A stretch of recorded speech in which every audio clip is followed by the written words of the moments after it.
Not that anybody's here. So now it might come up on YouTube. Although, you know a schedule thing that you had up?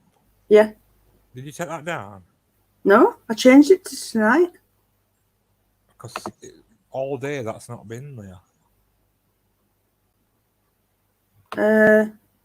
It had gone missing. You know what you had as scheduled? Yeah. Yeah, I noticed it was missing this morning.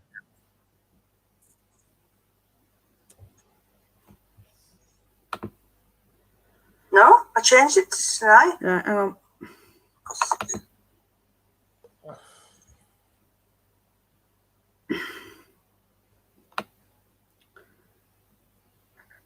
Let me share.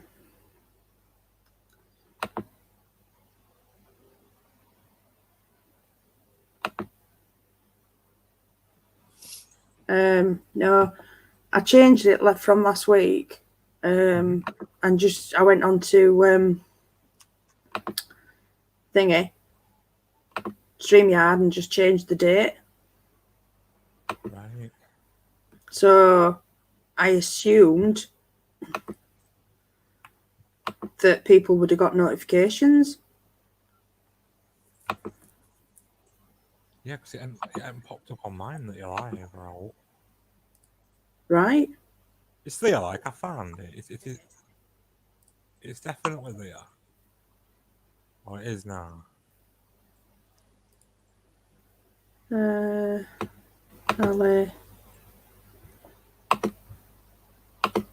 because Tracy's now, I mean, I know Tracy's not been right good, actually. She's having having problems with pain, ironically. Right. But yeah, she's normally one at first in, isn't she? It's Tracy. No,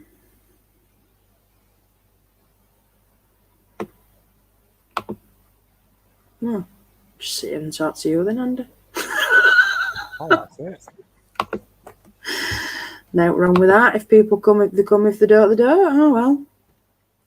I'm just sharing it to my page now. Thanks, love. I put a notice up on my Facebook Lily page earlier as well. Yeah, I saw that. Yeah, because I know a lot of my Facebook, my own personal Facebook post don't get. I'll just grab my ashtray. Posts aren't getting shared. I know they're pulling a crafty one there. They're not deleting them. Yeah. They're just not sharing them. Right.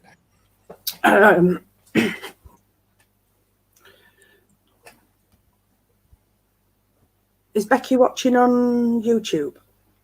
Have you got Cat's YouTube open? She's got a page open. Because somebody's watching. I've got it open though. That could be you and that could be me then. Oh, it's probably me and you. On my end, it says there's 3 people. So who's lingering and not speaking? Come on. Oh, yeah, buggers. Say hello to us. I've got another spy. Yeah, because on StreamYard it says 2. But yeah, because I know, like I said, I know Facebook are pulling crafty ones and they're just not sharing the posts. Like I said, they're not deleting them, they're just not sharing them because I'm not getting any likes, any comments, anything. And I know you said the other week, didn't you, that you're just not seeing posts from me. And it's like, And the fact that we communicate, like, you should be seeing stuff. You should see it. And the public posts, so it's not like I'm keeping, the private posts. Mm-hmm. So, but anyway. Play games all I want. I'm not bothered. I can't believe what's fucking happened. Excuse my language. Good job I'm not monetized, didn't it? Some fucker's just been firing a bastard air rifle in fucking back garden. Really? Yeah. I don't know it was, but we're coming from direction at Bottom Road. You know, you can, when the fired, you can tell Yeah. trajectory, can't you? Yeah. Luckily, dogs wanted to go out. So I were a little bit late, actually, not that it matters. Yeah, dogs wanted to go out. And I opened the door and I just heard the noise. And crows were up in Old Elder. All right. Now at first when I was like, huh? So I listened again. And I heard the second one, and then when I heard the third one, I went running as best I can on my bloody knee, as best I could up the steps into the garden, and I just shouted at the top of my voice, "Oi!" Because there were some cats there as well. So whether they were aiming for birds, whether they were aiming for cats, but so I don't know what it was. If I find out, I'll be fun at bloody police. Oh, aye, definitely. Because we had a meal once. Because the street up at the back, you know how much higher it is than this one. They thought Nathan were bloody shooting an air rifle at the garage. He hadn't even got one. I'm like, come in, search the house, and they're like, oh no, you're all right. Cheeky ass wipes. Right. Cheeky ass wipes. Yes, ass wipes. Not the police. I meant them over there accusing us, because they literally sent them straight here. Because we're directly behind their garage. Yeah. I'm like, could have come from any direction. No, that's it, isn't it? BB, because, well, they said BB bullet. Not actually an air rifle. Right. But anyway, I don't know. Oh, nobody's here today. Yeah. Oh. Yeah, well. So, what you been up to today? Well, I'm currently just like doing some of my wooden slices with skulls on with some moss and mushrooms and stuff like that. Oh, cool. So, yeah, I'm doing some like just like ornament style things. Oh, try and get some of these bones used. Yeah. I had another thing that I was going to ask you, and all if you had the other day when I came over, and I've completely forgot. I won't, if you've got one, or if we see one anywhere, I wouldn't mind a piece of. Do you know what throws me out? I've realised what it is that throws me out when I'm looking at the camera. Because when I'm looking at my screen, because my screen is split, I can only see part of myself because I'm looking at me and your screen on the screen. Yeah. So that's what's throwing me out. Right. Yeah. So something about that big, just like a slice of wood. Yeah. So that I can put my house number on. And the pentagram. With maybe some runes. Yeah. I'm thinking about doing something like that. Well, there's a guy out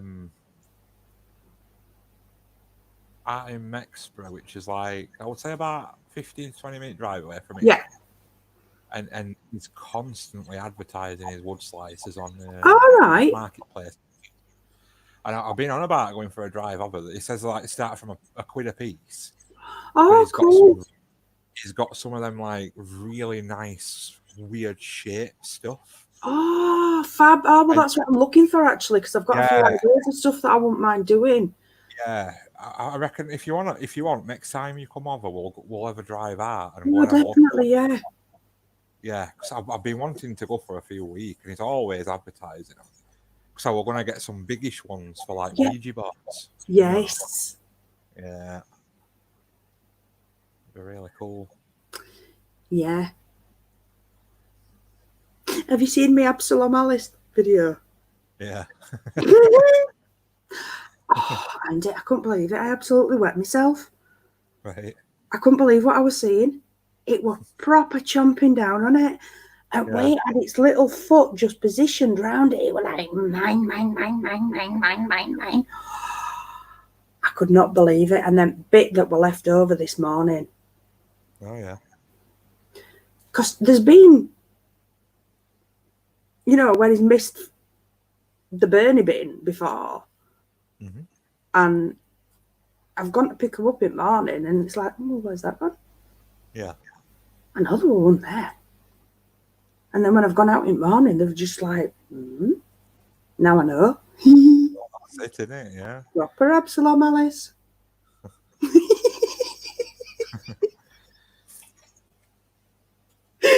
Oh my God. Somebody came and went. All right. Yeah, it went to 4 and then now 3. Fair enough. Is somebody going to tell us? No, those ones baffle me. Even more. It's like, oh, hello. Bye-bye. Why not just like say, oh, hello? At least. Join in, have a chat. Yeah. Oh. In fact, who were it that messaged that said they were... No, because when the few people have been commenting on my other videos, that they've actually said, oh, I'll see you Tuesday night. All right. And when I've said, oh, we're up to 4, somebody's here, please say hello, Yeah, because when I've been chatting on my other videos, I've said, oh, I'll see you Tuesday. Yeah. So, pass. You ought to have dropped link into that group chat with Angie and everybody. So. Oh, I never thought. Yeah. They said they'd come on, didn't they? Oh. Shall I share it to them? If they're available. That's if they're available. I can, just drop the YouTube video link in. Yeah. Hang on.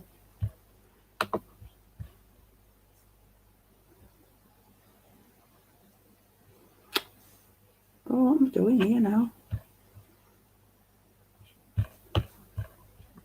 Oh. Copy.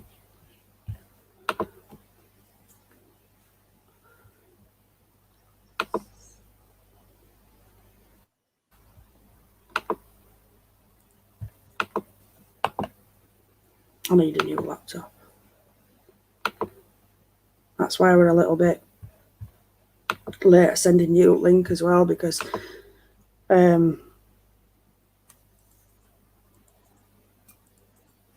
obviously the webcam on this is broken, so every time I do anything like this, I have to use Nathan's webcam, and for some reason every time I open StreamYard we have to set up the webcam again. All right. I don't know why. Because Nathan keeps saying about StreamYard being poo, and I said nobody else has an issue with StreamYard. It just seems to be, pardon me, my laptop. So it's a nightmare. But even though we've got it set to connect to that webcam. Yeah. Anyway. Yeah, whoever that was, they've gone again. I'm not going to start talking about what I want to talk about until people come in. So if they come in and thinking, why are you talking about that? I'm not going to start talking about chronic pain, crystals for chronic pain and sleep until people are here. Am I? Yeah. That'd be really silly to do that, wouldn't it?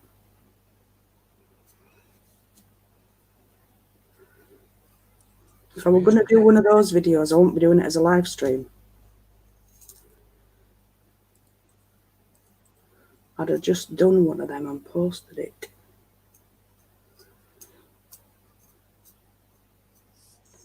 Do them as live streams so I can converse with people. Oh, somebody else has gone. So, yeah, we had spies. I like it when we have spies. Find it intriguing.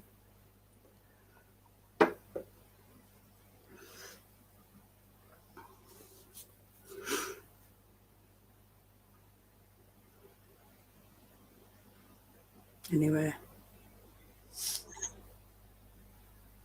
Oh, come across a really funny guy on YouTube. All right. Yeah, he's hilarious. He's actually, I might have mentioned him the other day. It's called Ryan Upchurch. He's actually a country singer, but a rapper as well. But he's just hilarious. Yeah. He should be a comedian. Oh, got my hair stuck. So what are your plans for the rest of the week? Rest of the week? Oh, I know what you're meant to be doing tomorrow. Yeah, I don't think that's going to happen. Because we're down for rain from 8 o'clock all night. So, nah, where we're going to be, you can't really do it, you know. Oh, that's a shame. But for the rest of the week, I've no idea, to be honest. I'd like to go out for a bone hunt because we haven't been out for a while. Yeah. Weather's not been right good. And if Mood texts me, I might do a little video. Ooh. Really close to here. Yeah. You know, so it's not like it's just like a walk away. But yeah. And the content of the video would be. Well, our Kyle used to go to it a lot. It's an old tower. It's a folly. Oh. Yeah.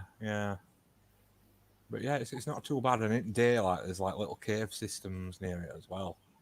Have I been with you? No, it's right up a bloody massive hill. You know, like it's sat up a hill in some woodland, but it's treacherous to get to. Oh, absolutely. Yeah. So yeah, I might go and do something up there. You know, just like a little, just me and Becky kind of thing. Get some practice on that camera. Yeah. But yeah, that's about it. Speaking of cameras, I was looking at the toying with the idea of getting a new phone today. We were looking at the the new Samsung S20. Yeah. The Ultra, because the camera on that is absolutely superb. Right. But it's bloody expensive on contract. Oh, is it? That's the only issue. Yeah. I phoned Vodafone because, as you know, well, from being at yours the other day, my current contract's due to end. And with Voda, if I were to continue my contract with them, what did they say? I think it was something like £50 upfront cost, but it's going to be about £70-80 a month. Really? I'm not paying that. No. So, I think Sky have got a couple of offers on phone only, and Nathan's found a pretty decent SIM provider. Now, what did he say they were called? Smarty or something like that. And you're not tied into a contract. You go pretty much month by month. You have to pay I think sort of like your first 2 months you've got to, because you pay for a month and then you've got to give them a month's notice. So that's the only sort of like 2 months that you're tied in for. But that were a pretty decent price, and it had a pretty good data plan with it. Can't remember. I think it was something like unlimited minutes, unlimited text, and I think it was pretty much unlimited data for about 20 quid. Oh, that's not too bad at all. Yeah, that would just SIM. So if you could get the phone for a decent price, but it just depends what Sky are offering the phone for. Yeah. So I'll just see if anybody's actually seen those messages. I'll just check on my phone. It's easier than messing about. Oh, Oh, bang, bang.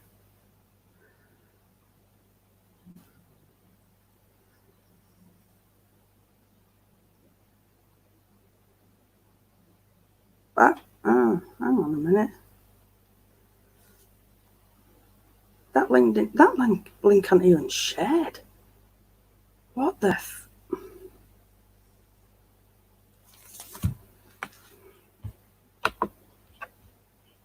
How weird. Very strange, yes. Yeah, it is. Copy.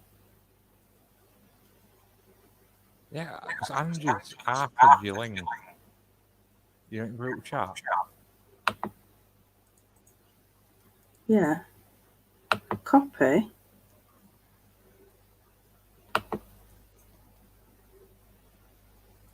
I'm just going to type something, see if it goes into chat. You know, the test. Yeah. See if you can see it pop up. On which one? On YouTube or on? Well, either. Check on Yeah. both.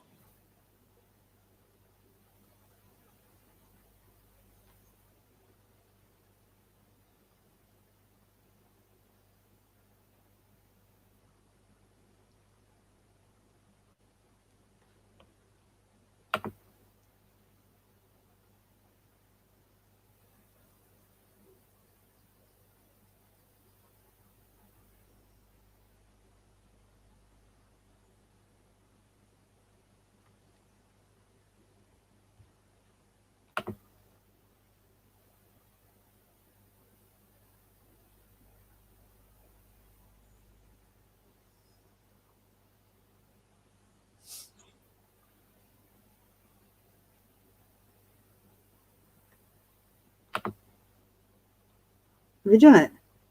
Yeah, I've typed. There's nothing. There's no there. No.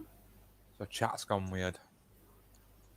So people might be trying to type. Ah, yeah. I wonder if people are coming in and notes coming up because there's nothing on either. There's nothing. I'm seeing nothing on. Well, I typed it on actual YouTube video. Let me just refresh that. There's nothing. There's no comments. I'm just refreshing now. Hang on. Oh, yeah. It's finally come up now. Hello. All right. So it is working then. Yeah, that one is. Let me go to... yeah, it's finally come up. Now I've refreshed the YouTube. Yeah. It's come up.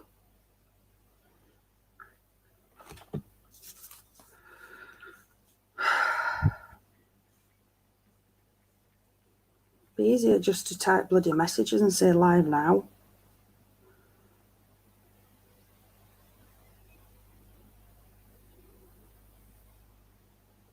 I tell you what, I'll just send the link from my phone. It'd be easier.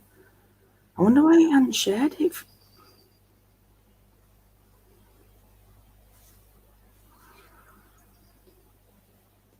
That's really, really weird.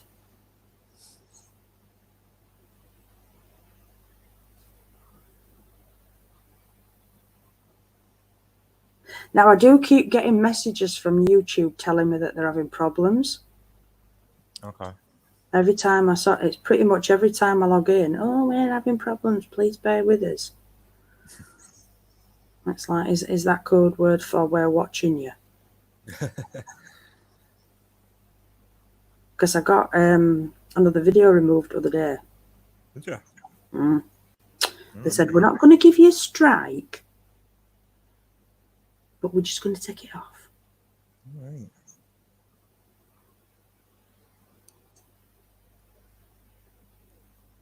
I thought, oh, all right, fair enough. What video was that? Little bit of a rant. Oh, okay. It wasn't my content.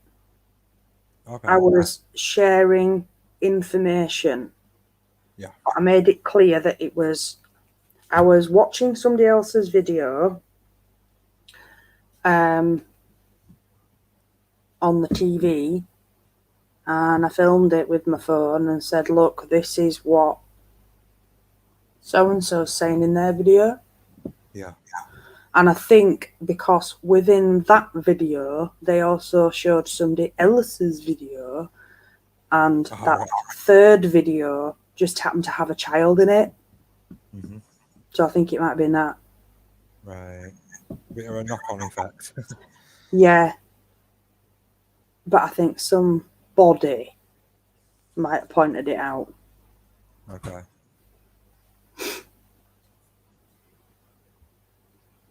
Think you might know who that somebody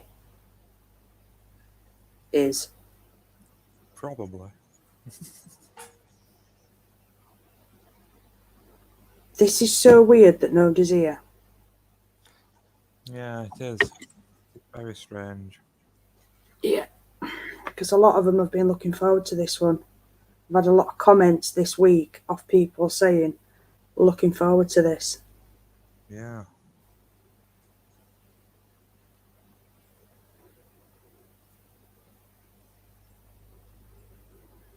Mm.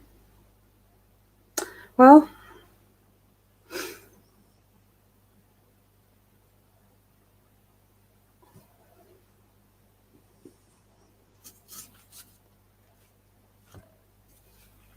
anyway. Did I tell you my carrier oil's come? No, you didn't. Yeah, it's come. It came yesterday. Oh, cool. So I can do my lotions and potions. Can't wait. I was going to make a start yesterday, but like I said, by the time I got back from yours yesterday morning, which it was yesterday morning, wasn't it? I was starving when I got back. Nathan were up, so we ended up having some breakfast. And then, because I had to take that key back to the garage, I thought, I might as well just stay awake. So I just did. So I took that over, and then I just ended up crashing yesterday afternoon. And then I woke up at God knows whatever time, saw all 1,000 messages from you lot. And it was like, oh no. Some pretty awesome pictures though, and of that blue. Yes, yeah. It's pretty cool, this art. I'm intrigued with that. Yeah, really intrigued with that. Right, well, a long night. Oh, yes. We got to bed eventually about 4 o'clock. And, I said, we're all just like talking on the couch. And I was like, like daylight outside. Oh, dear. Yeah, well, that's it. Like I say, by the time I got back, it was daylight. And then, like I say, I were hungry, so I thought, I need something to eat now. So then, like I said, by the time I had something to eat, it was like, I might as well stay up now. That's it. So you just sort of get to that point, don't you? And think, pointless going to bed now. So, I don't know. I don't know. Well, nobody must be in any pain.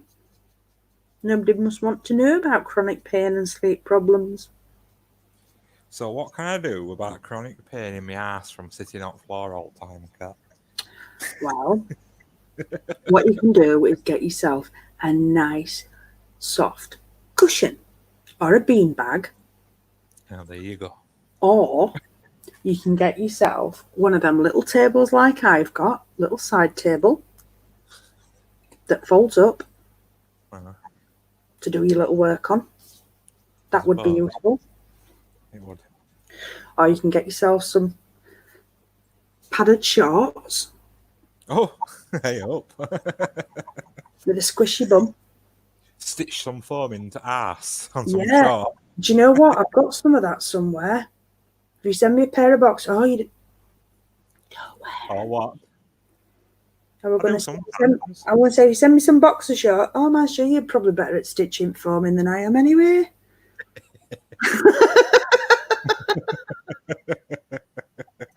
Look at the for you. If anybody watches this back, they're going to be like, oh, Look at casking for Andy's knickers.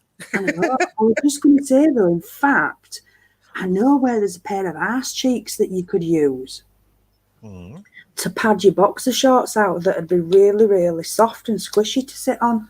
Oh, brilliant. You know exactly what I mean. Oh, I do. Brilliant. Oh, fantastic. She ain't been out for a few days.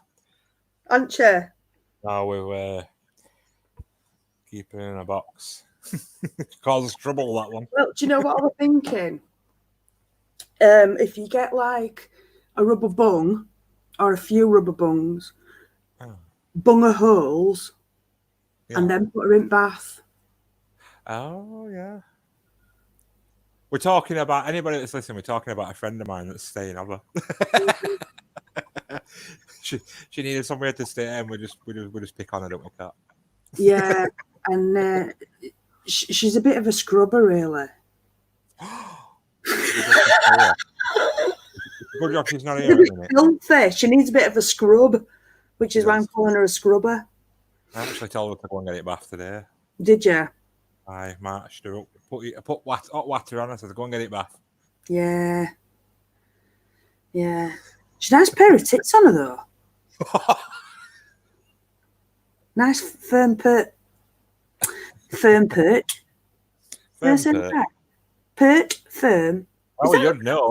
Right? You'd know where you got her in that headlock.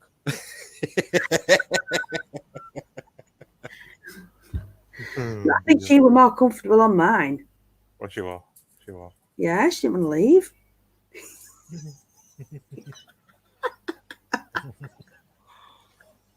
She needs some meat on her bones, though. Aye.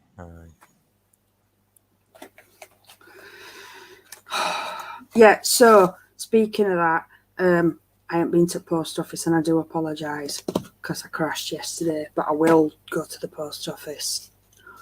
On the plus side, game cam's working fine. Cool. Yes. It's about time. Yes. What on earth happened the other night? I do not know. No, it was strange, that, wasn't it? That was so bizarre. The fact that nothing, and then it worked at the top. I don't understand that at all. Really don't understand that.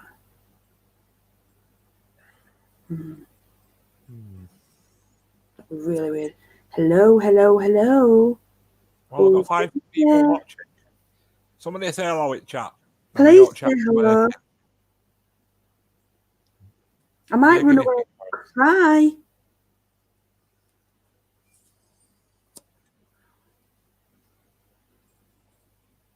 Say something. Come on. Anything. Pick a word. Any word. There's lots of them in dictionary. Boo!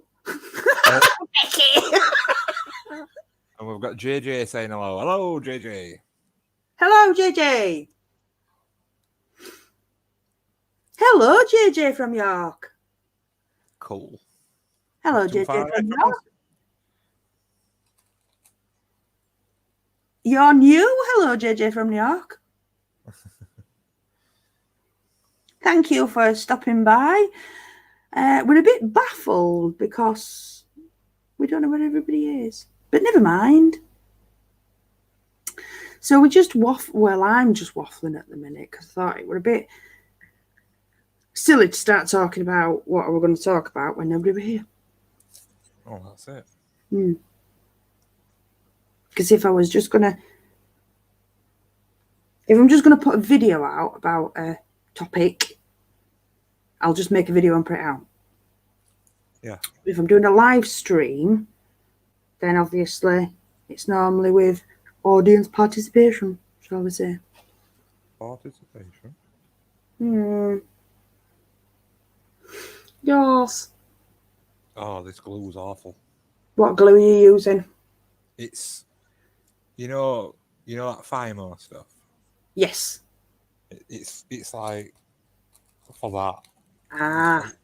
It's really sticky. Seeing as how well, nobody. Well, we don't know what on earth's going on. Jay, have you come to watch the video with the view to it being about the chronic pain and sleep problems and crystal related issues? If it is, while we're potentially waiting for anybody else to turn up, more than chat, yeah, that's fine. But seeing as how we're kind of waiting to see if anybody does turn up, if you've got any specific questions about Tracy, you're here. Hello, PP. Hey, Tracy. If you've got any questions about crystals, JJ, just pop them in though. That's, you know, because it would be better if a couple more people do pop up. Sleep. Lepidolite. I am going to get on to that. But lepidolite is a good one for sleep. And Iceland.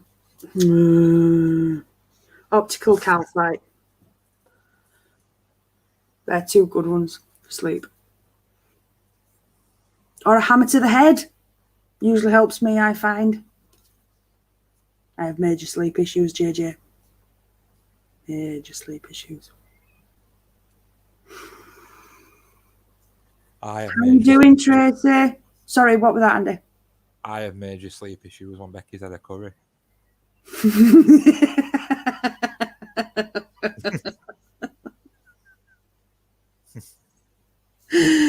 Now. How are you doing, Tracy? You all right, honey pie? Things getting any better?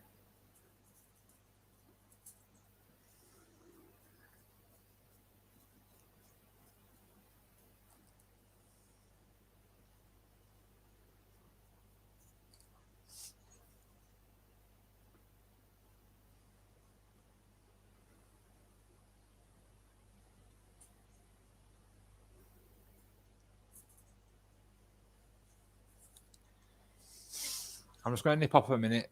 Yeah, I'll let you do that.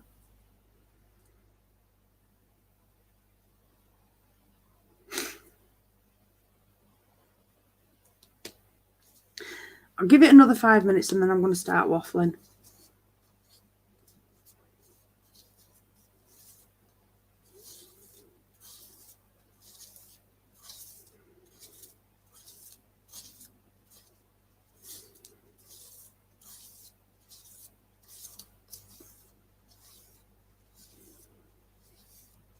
Oh, bless you, baby.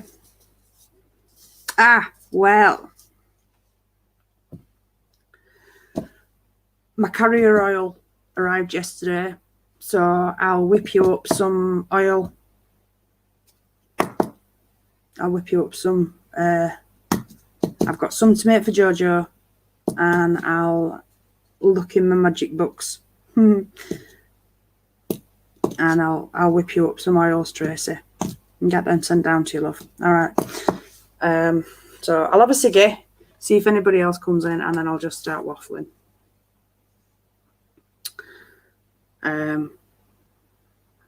Oh, yay, cool. Yeah. Hi, Amy and Mark. Hope you're both all right.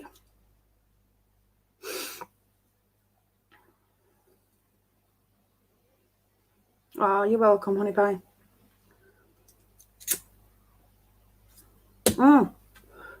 Waiting for my bottles as well, but I'll sort some out. Might end up coming to you in a little jar or something. So I need some more jars for my balms. Yeah. Because I need. Hi, Amy.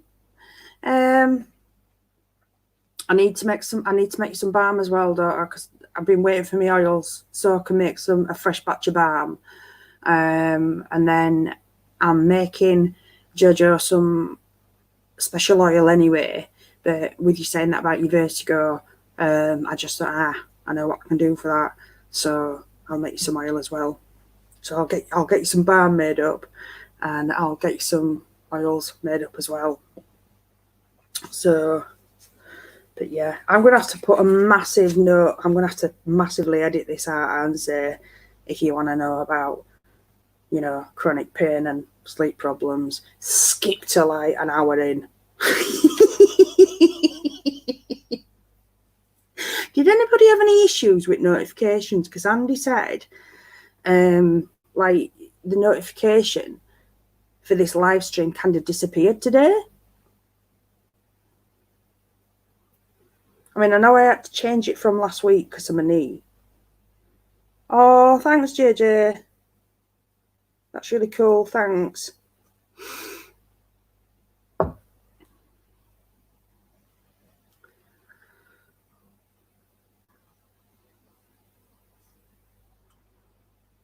Oh, we need to catch up, Tracy. Oh, I'm on with your wand as well. I've been wrapping your stones one by one. Really? I wonder why.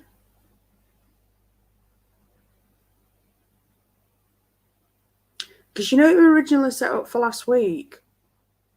Well, because my knee were pooped, still is pooped. I was just there was no way I could have sat here and done it last week. I couldn't even. I couldn't even sit last week. So I just, like I've had to do in the past, I just went on to StreamYard and just changed the date to today. Anyway, it's by the by. Hi, Mark. Yeah. Yeah, so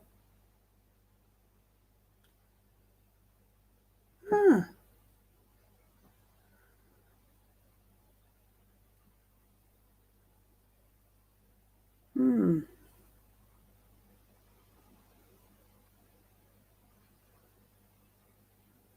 wonder if they're messing around with my channel. Anyway, it's by the by. There's a few of you here now, so, you know.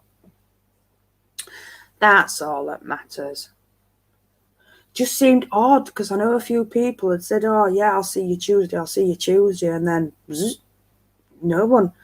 And normally within the first few minutes, there's at least a few of you here. Which I know you are now. That's great. But like 45 minutes in. You know? Anyway, that's by the way. So, JJ, I don't know if you've seen any of mine before. But normally when I'm talking about crystals, and it's a specific subject, what I normally do is I've pre-prepared a list of crystals for that particular subject, and what I believe are useful crystals for that subject. And I'd started doing that this time. I'm talking to you all now.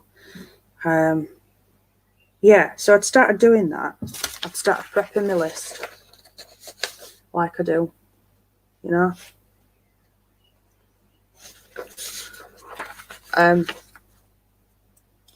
But as you can imagine, when it comes to chronic pain, it is extremely, extremely difficult. And got the one saying you'd be on 30, and then not after that.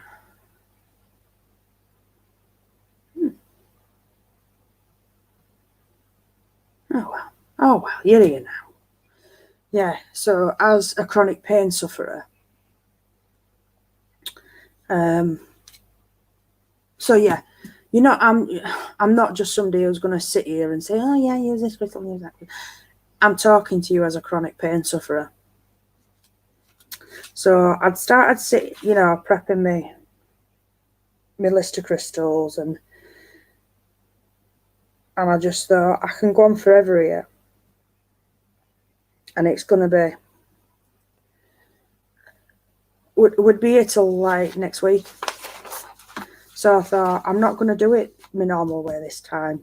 What I'm going to do instead, without going into loads of detail, I'm going to tell you why I use crystals and what I find from them. And then I'm going to tell you what I think might be a useful way for us to get the best crystals for yourselves. This is no selling technique. It's not about that. This is about how I can help you. Okay? It's about the only way I know how to give you the best advice. This is the only way I know how to do it. Okay, so when I first started using crystals, it wasn't actually for pain. It was all to do with the paranormal.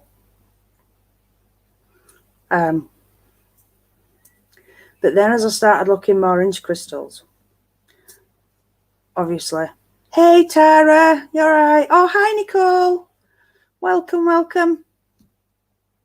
So yeah, as I say, I started using crystals for the paranormal. And then as I started looking into them, obviously, I knew a bit about crystals anyway, don't get me wrong. But then as I started looking into each one and its own properties, and started understanding more and more, that's when I started realising that working with each one, and each one specifically, what it could do for me. And over time, obviously I built up a massive collection, and that's when I started putting my little collections together for myself. And that's how I ended up then building up my knowledge. I've learned so much from Debs at Cairo. What she doesn't know isn't worth knowing. She's been at it for over 30 years. Do you know what, Tara? Nobody has. This is why we're 45 minutes in and I'm only just starting, hon. I don't know what's happened tonight. Andy said the notification thing, you haven't been there all day. So I'm just really glad you're here. So thanks, honey. So yeah, I've done a lot of my own research. I've had a lot of guidance from Debs. I've had a lot of learning from Debs. So, I can't thank her enough. And as you all know, I always get my crystals from Debs at Cairo. But anyway, back to the chronic pain, and sleep obviously ties into this. So when it comes to crystals, I have always, the way I kind of describe them, this is how I kind of like process it in my head. Each crystal has got its primary source, primary role, and then they all have multiple secondary roles. So if you take, for example, clear quartz crystal, it's the most powerful crystal of all. Pure crystal quartz is the most powerful crystal of all, and it is most protective crystal. And then let's take, for example, calcite. Calcite is an amplifier and a cleanser, right? But then it encourages calcium uptake in bones. You can use it to alleviate intestinal and skin conditions. So then let's go to fluorite. Fluorite's another protective stone, but then it helps to repair DNA damage. So they'll have a main role and then they'll have a secondary role. That's kind of how I describe crystals. And like I said, what I found, everybody who works with crystals will work with them in different ways. You'll always have certain crystals that are like you go to. Sorry.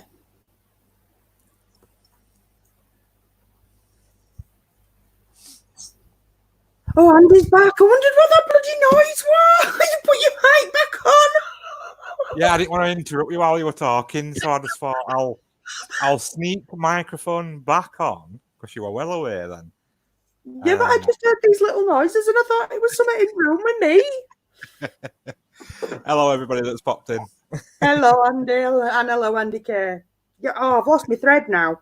So yeah. Well, this is what I said. I weren't just going to go, hello, I'm back. But go on, carry on. Yes, so you'll have your go-to crystals like hematite's a healer. Amethyst is another good protective stone when it comes to doing your chakras. You'll have people who go for like your colour stones to relate to your colour chakras, all things like that. I know I sound like I'm straying from healing pain. Bear with me.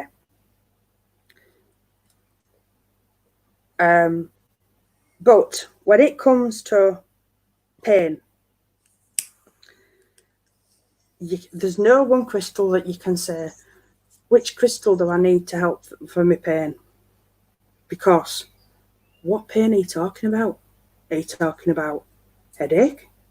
Are you talking about backache? Are you talking about physical pain, emotional pain? Are you talking about earache? Are you talking about menstrual pain?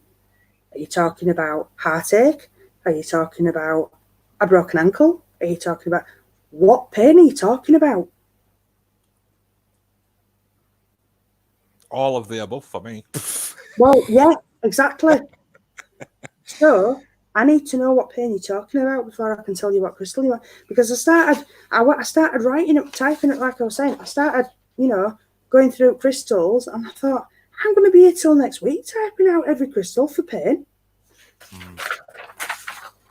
I mean, every single crystal in these books would probably be a crystal for pain.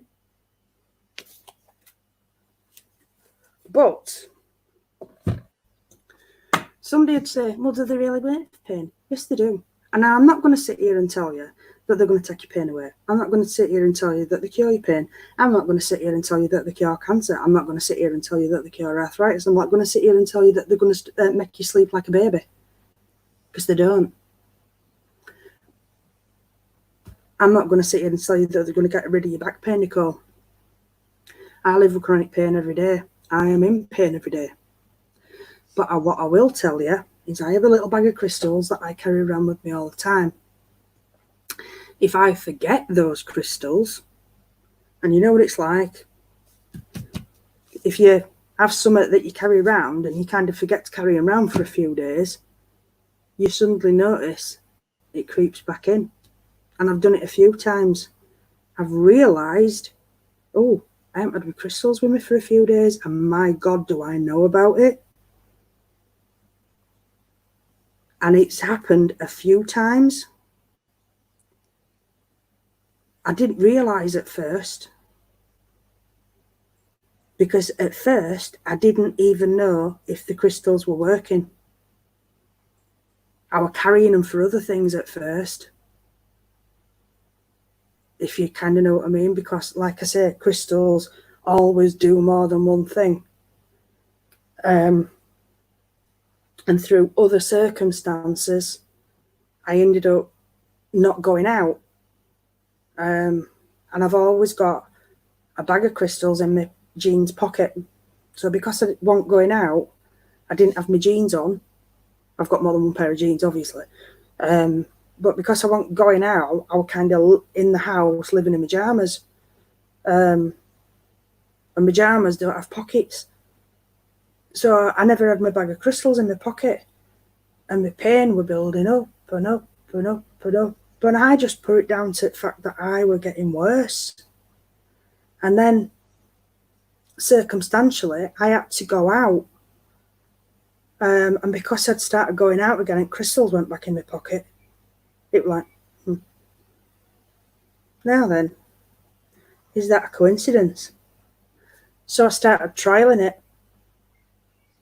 And it wasn't just a coincidence. Whenever I carry those crystals with me, it lessens my pain. That's all I can tell you. And what I can tell you is everybody I've sent crystals to for pain benefits from them. Everybody who goes into Deb's shop and buys crystals for pain benefits from them. The thousands and thousands and thousands of people around the millions of people that buy crystals for pain around the world benefit from them.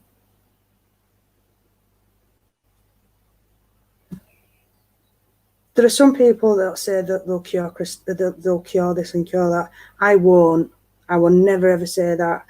And when I send information about crystals, I do get a lot of it from these books, but I change what it says because some of the stuff that it says in here states that it does cure. I change it because I will not repeat those words, because I would not say something to you that I cannot be certain of.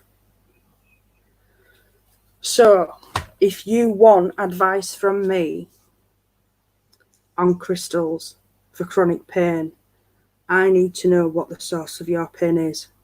And that is something that I do. I do crystal prescriptions for people.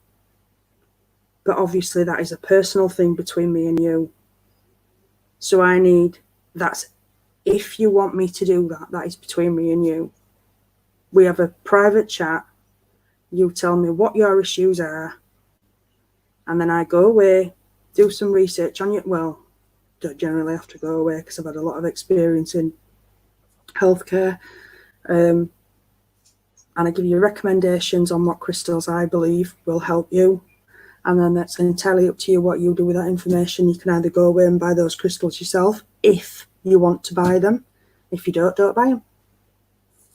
If you don't know where to get them, I'll get them for you. Simple as. Same with sleep. I've already recommended a couple. Lepidolite is a good one for sleep. Amethyst, okay-ish for sleep. And optical calcite. Calcite. It's also really good for migraine, is optical calcite. One other thing that a lot of people get wrong, and I did this myself, never ever have too many in your bedroom. I thought I was doing the right thing by having all these crystals next to my bed. I thought, oh, they'll really help me, because I don't sleep at night because I'm in so much pain. And I had all these crystals next to me in my bed. And it turned out it was the worst thing I was doing, because all this energy was buzzing around me all the time from the crystals, and I didn't realise. I thought I was doing the right thing. So do you reckon some can play each other off as well? Yes. Yeah. Mm-hmm. Like cancel each other out, or dampen I wouldn't necessarily say cancel each other out, but because they've all got their own energy. I think there's just like a build up of energy.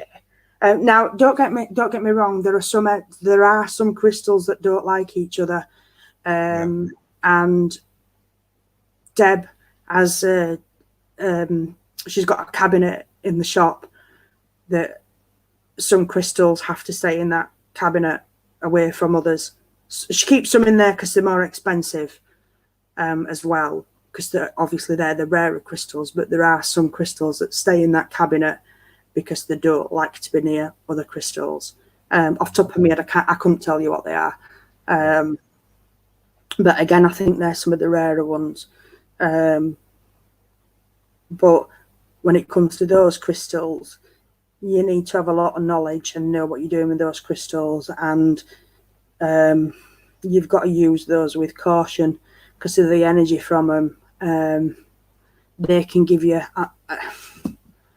the energy that you get off them can make you feel ill if you don't know what you're doing with them. You've got to use them with caution, because the vibe is so powerful.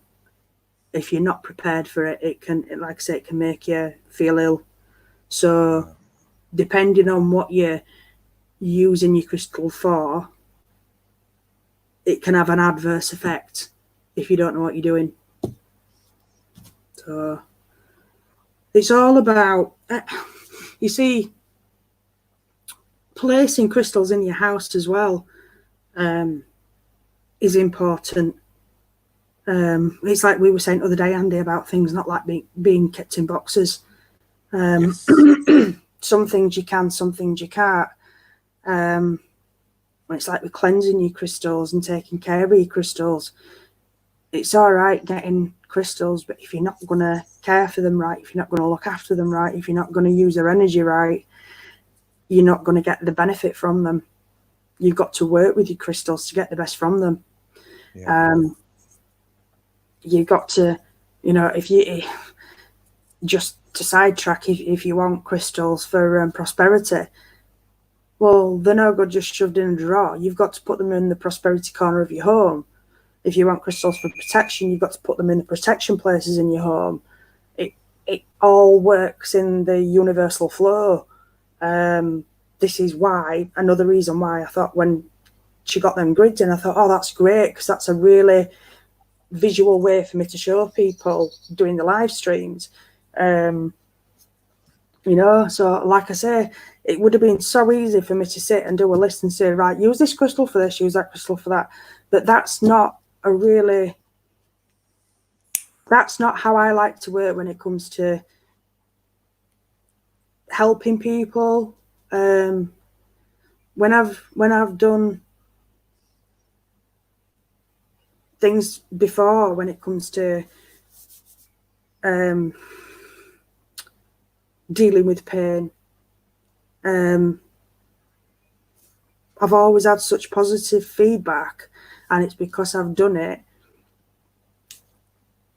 as a personal, well, it's called a crystal prescription, and that is because that person's come to me and said, right, these issues I'm having, and it ain't always just about pain. I look at it from a holistic point of view, because emotional issues cause physical pain and vice versa. So you've got to look at the whole situation. Physical pain causes sleep issues. Issues cause physical pain. Emotional issues cause physical pain. It's all, you've got to look at everything as a whole. Because you might come to me and say that I'm having physical pain for this issue, but then I might actually give you or recommend to you a crystal that's for something completely different. You might, oh, well, why is she giving me that? Yeah. But it's the root cause. So you've got to look at everything as a whole. You've got to look at everything holistically. And that's why you can't just say, oh, yeah, well, there's a crystal for that. You've got to understand the person. You've got to understand what's going on. And then you can say, right, that's what you need to balance out the energy for that. That's what you need to help that energy flow. And that's what crystal is going to help with that. So that's why I can't just say that's what crystal's going to do that and that's what crystal's going to do that. But then within each crystal family, I mean, it's like calcite.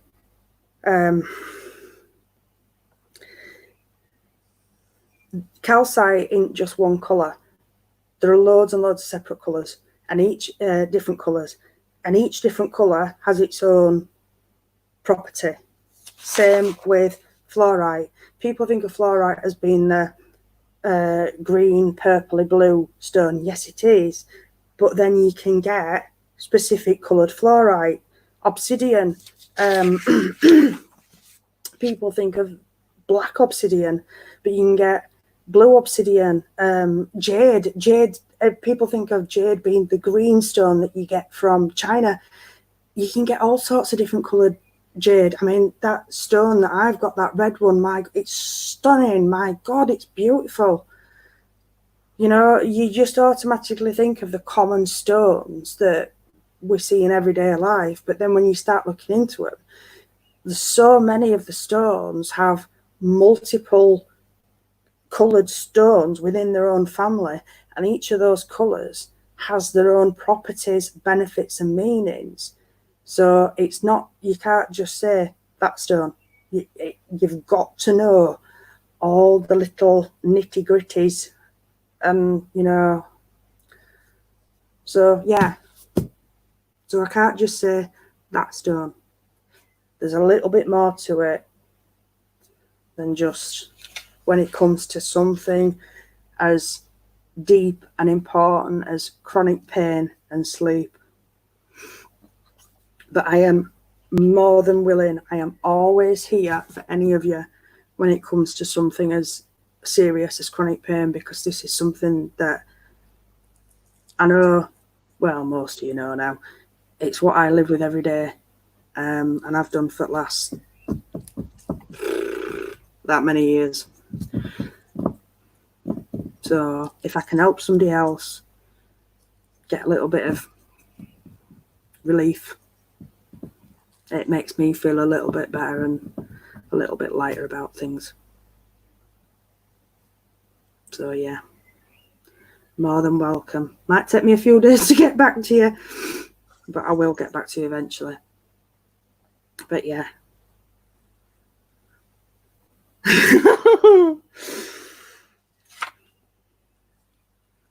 Any specific questions? Copper is really, really good for pain. Malachite is an amazing stone for pain, but malachite you've got to be careful with. I made Jojo I wish Jojo were in, actually. She'd be able to tell you. I did Jojo a chakra bracelet. I can't say bracelet anymore. Bracelet. And I did it with lava beads. And with the lava beads, you can actually put essential oils on the lava beads. So anybody that suffers with like migraine, these are really good. They're actually really good. They're made chakra bracelets for people who suffer with. Actually, Tracy, probably be really good for you with this, because the lava, obviously in the lava beads, because of how it is, you can put essential oils directly onto the lava beads. And because the bracelet is on your wrist, it's on one of your pressure points thingy. Yeah. And it helps your migraine. And then the oil naturally dissipates, and then you can just top it up again in a few days. I used to, can't remember what oil I used to put on mine. Lime and, God, what was the other one? I think it was lime and basil. And I used to find it really good for like me dizzy spells. It used to give me a bit of a woo, you know, if I felt one of them, if I felt I was having a bit of a, it'd give me that bit of a kick, a bit of a wake up. But I did Jojo, the chakra bracelet. Can't say bracelet anymore. And one of the beads that I put in it was a malachite bead. And at first, she had a bit of a funny reaction to the malachite, which some people do. You have to be really careful with malachite, because it's the wording in the book is it's a new age crystal, because it is relatively, in terms of the Earth's age, it is relatively new. It's newly discovered, as in it's, you know, it's thousands and thousands of years old, but, you know, as crystals go, it's young, but it's quite powerful. But she loved it and really, really wanted to wear it. So she took it off for a little bit, and then she just spoke to it. She cleansed it. In fact, no, she didn't. I think she left it out under the moon, something like that. And then she just sat and held it, and she spoke to it, and she just, something like, I really want to wear you. Please don't hurt me again. Something as silly as that. And she's been fine with it ever since. Really? That's cool. Yeah. Yeah. So it's all about that. And I don't think it wasn't hurting it. It was the energy from the malachite was too strong for her. Yeah. Because she had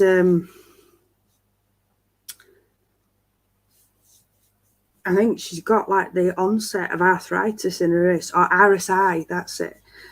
I said, because of the job that she does, she's probably got the onset of RSI or arthritis in her wrists. And the malachite was indicating what's to come. All right. And I spoke to Deb, and Deb said exactly the same as what I said to Joe. because malachite is also a psychic stone. All right, yeah. So it was showing her what's to come, which obviously is a bit crap, but yeah. So, but that's the thing. When you get crystals, you can't just go, oh yeah, that's cool, I'll shove it in my pocket and expect it to work. You've got to program them. You've got to work. You've got to, it's energy. You've got to work with it. You've got to channel it. You've got to, it's like when you get a pendulum, you program that pendulum to work with you, not for you, to work with you. And you should do the same with your crystals, because they channel energy. And you want them to channel the universal energy for you or to you. So you can't just get a crystal and shove it in your pocket or down your bra or in your sock or in the corner of your house and expect it to work. You've got to do what you're meant to do. So talking to it, it's like when people say about talking to plants and they grow, or like talking to water, and they get that that gentleman, that scientist in Japan who had people saying positive words to water and then taking those photos when they, you know, when they did that flash freeze it and it made those beautiful shapes, and when they said negative words and it, pardon me, made those, hi Ellie, when it made those nasty shapes, that positive energy, that flow of positive energy. That's why talking to plants works. That's why programming your crystals works. So when you get them, whether you get them from me, whether you get them from Debs, wherever you get them from, that's why you need to sit and hold them, spend time with them, feel them, just play with them. And they will naturally pick up on your energy. They will feel your vibe. You haven't missed it, Ali, because nobody got, for whatever reason, nobody got any notifications, and I didn't even start talking about crystals or anything till about 45 minutes in. So if you watch it back, just skip it to about 45 minutes, Ali. So don't worry, you haven't missed out, love. So yeah, it's like, I'm going to talk about snails for a minute because I'm flipping obsessed with them at a minute. But, you know, like,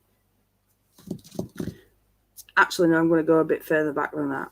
Well, not further back than that, but like wedding rings, wearing them on third finger, left hand. They say it's all to do with like that vein that connects to your heart, don't they? And like, that's why, you know, tying the knot, that's why they used to tie it on that hand and blah, blah, blah, blah. Well, I've noticed something as silly as, well, not, I don't even think it's silly, actually. Obviously, snails, because they feel everything from their foot, because that's what they are, a foot, basically.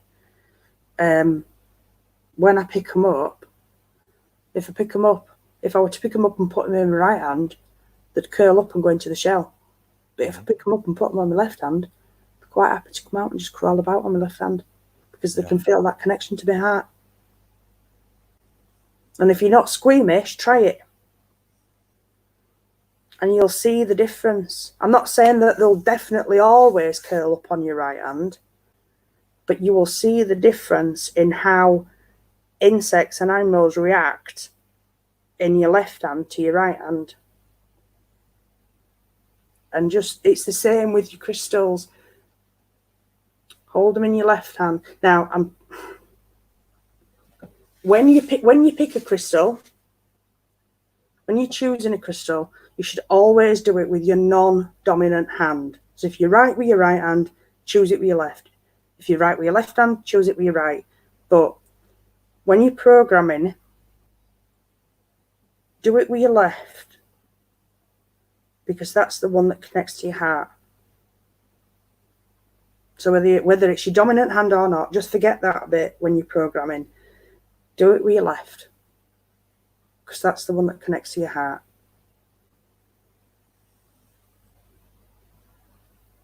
Now you see, I'm a bit ambidextrous anyway, so I kind of struggle with that dominant hand thing.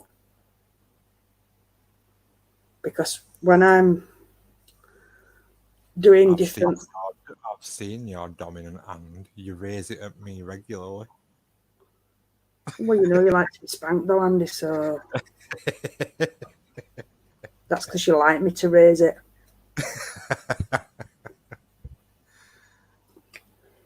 He's not denying it, is he, guys? He's not denying it. It is Andy and Bex, Ali, yeah.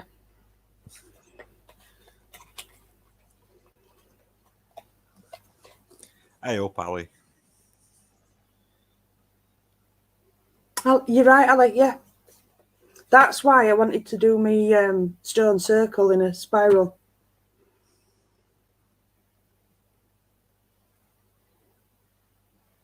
Just watch his stick. Which one? Have you not seen how many he's got in his house?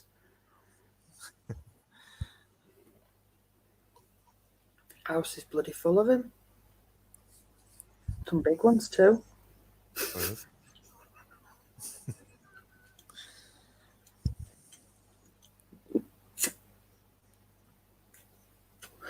Hey dear. Andy Kay, are you still there? If you are, I'll just turn camera around a minute. Got something for you.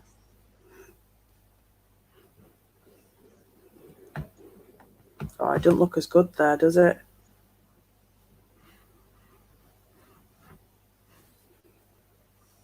Can't see it as well there. He likes my lamp. Never mind. It's you and your innuendos, Andy. You throw me off my spiel. But yeah, try the left hand thing. So yeah, there you go, peeps. Any more questions? Or any questions? So we've gone from crystals to snails. It's a bit random. It is. Absol Malice. That made my day, did that?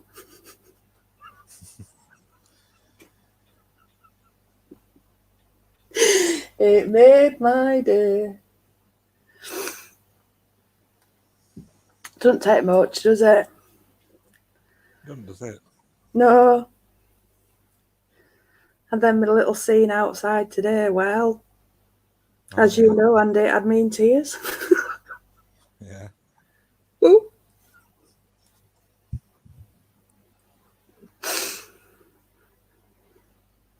Just a shame I didn't have a game come out there at the time. That's it. But never mind. Do you know what? It was like a scene from Bambi. It was just like, oh, wildlife just like converged on me, guy. Once. I just stood there like, what? You what, sorry? At minutes, aren't they? They are. It's all since I activated it. Mm. Well, all since Tracy. I don't know. I went out this morning. I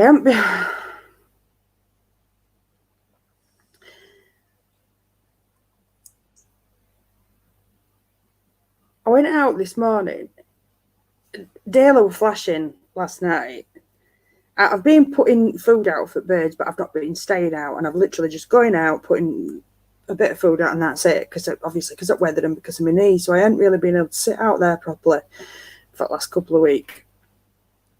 The garden's gone bloody. It's like a jungle out there. And daily were flashing last night. So this morning, well, I'd said to her last night, I'll come out and have a chat with you in the morning.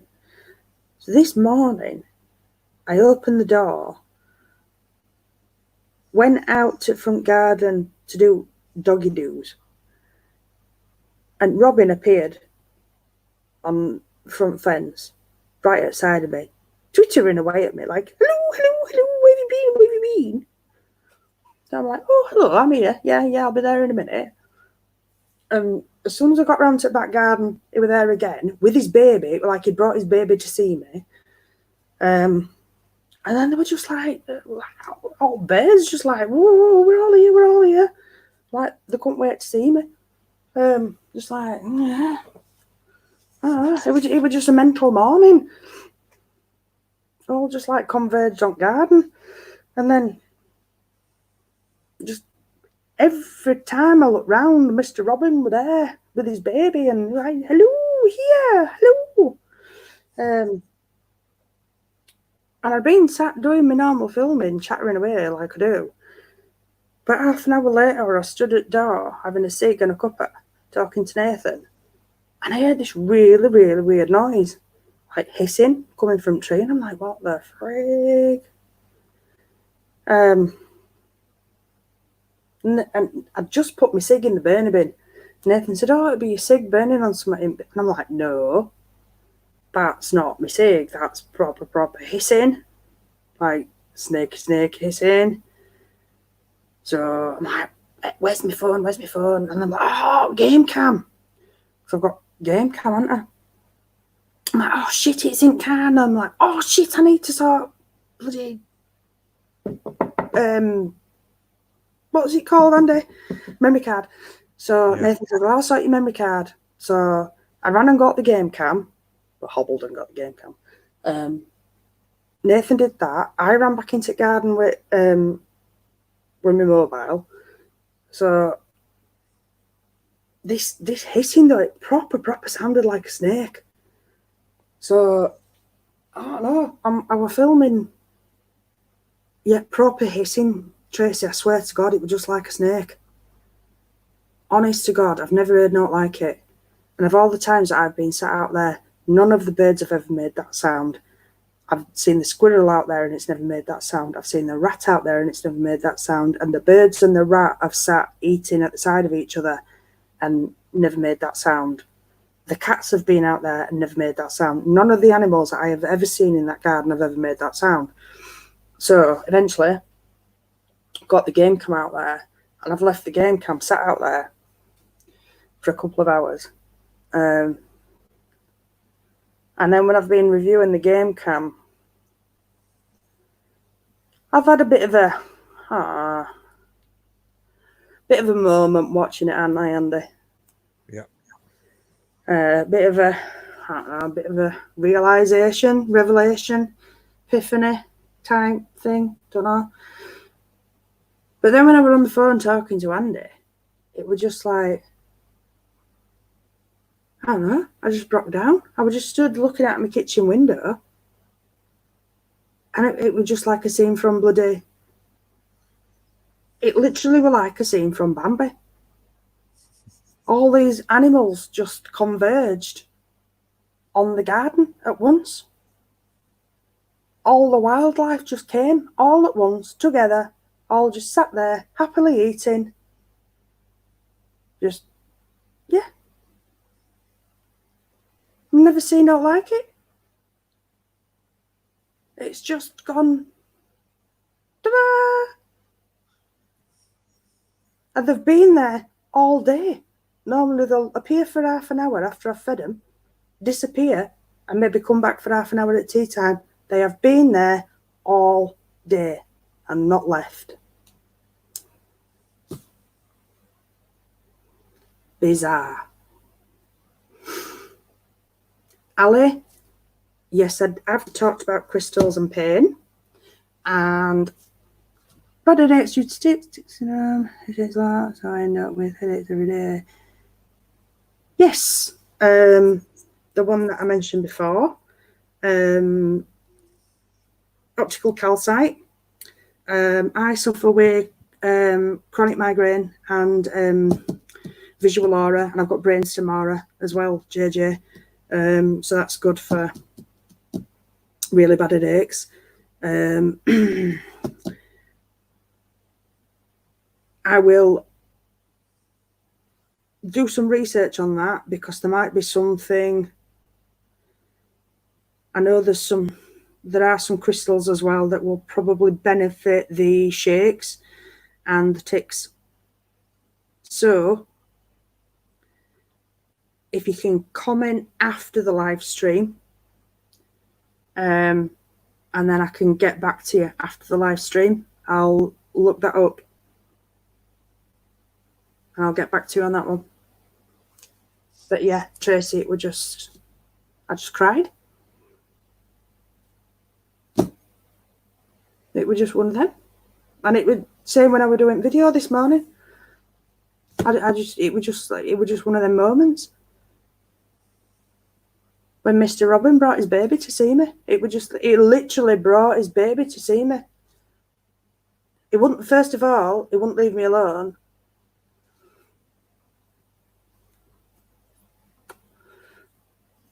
Yeah, you can use amethyst for headaches. Lepidolite for yeah, and for sleep. Hematite's a good healer.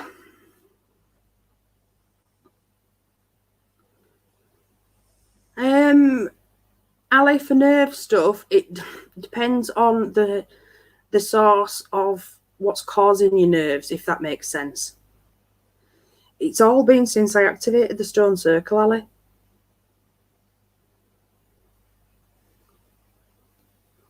Obviously, there's different causes of neurological disorders, Ali. So it would be different neurological disorders. So it's what is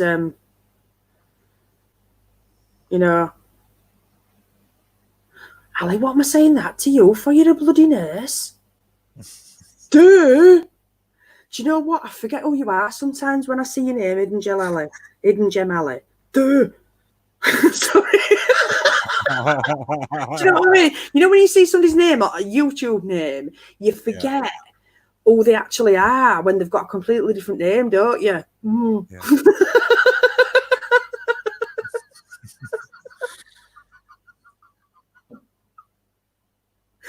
I think Ali knows more about Elfin than I do. She knows what I mean. Oh, you get me, Ali. You get me. But yeah. Yeah, it's been a crazy one today. Oh, I have to show you this. I found this when I was clearing car out the other day. I completely forgot I'd got it. Deb gave me it a while ago. I think it might have to go in the new car. No, I know, honey, but, who does?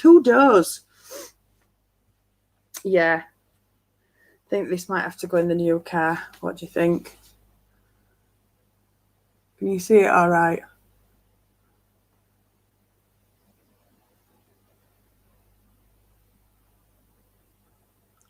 Just a minute. Let me swap screens. Go a bit to right. Keep going.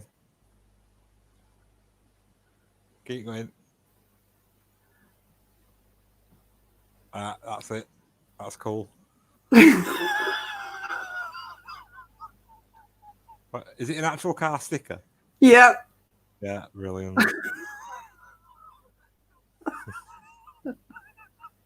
Yeah. Yeah, and I've managed to rescue me.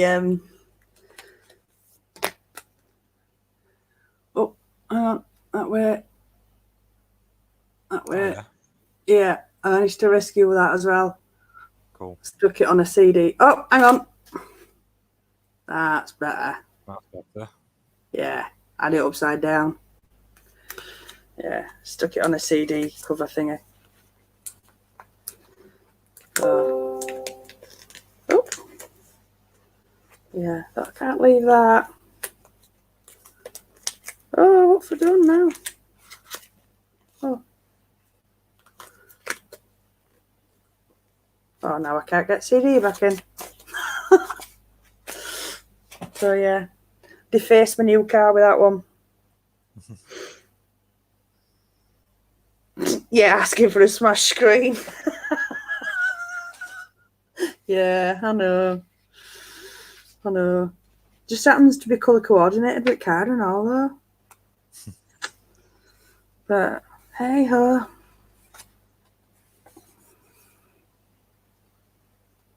Oh, well. I get it enough, though, don't I? So. Oh, this is it. Oh, are they going? Tracy, are they going? I thought they were staying at yours.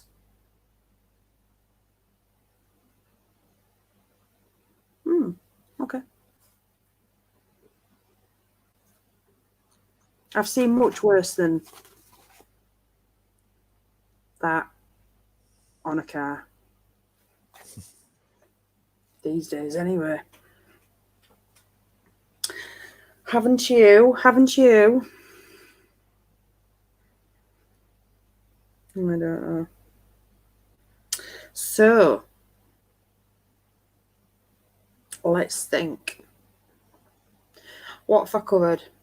What have I covered? How they formed? How they grow? Ooh. What did I do? How they grow? What did I do after that? What was my last one? What you like? Yeah. It was. Why has my mind gone blank? Formed and grow. What first?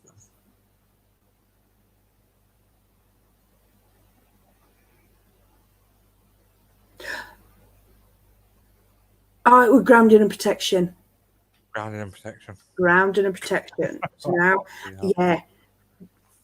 Throw me off because I wasn't going to do this one just yet. Oh, yeah. See you when you get back, Ellie. I'll still be here, you know me. Grounding and protection. So what was I going to do after grounding and protection?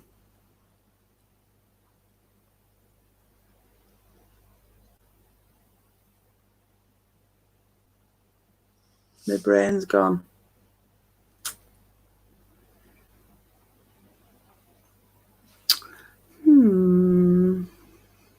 Let me get my little book.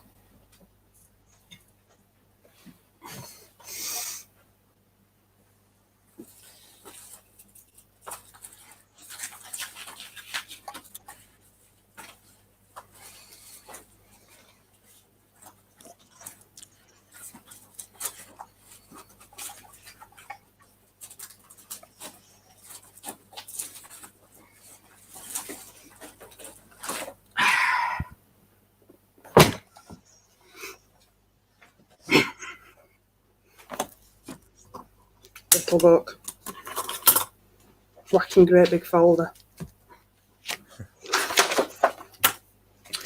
Now then, I had a bit of an order going on in my head. There's a laugh in it. As to what I were going to do. Oh, yes. I know what I were going to do. Let me get to it. Pardon me. So we've done a bit of grounding and protection. So what I was thinking of doing next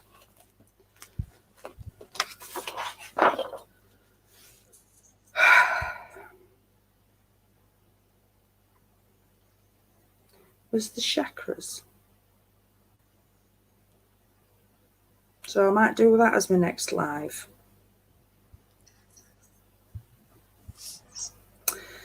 and then move on.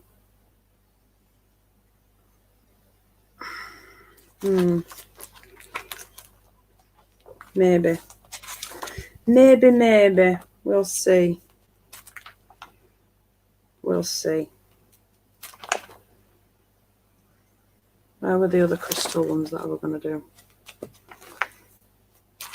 Yeah.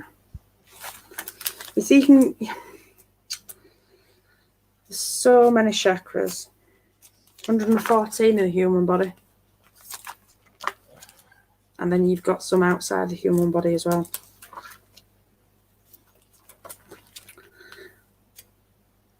You see, I could do that. And then I can lead on to other stuff from that, you see. Not just focus on crystals. Could lead on to a little bit of pagan and stuff there. Yeah.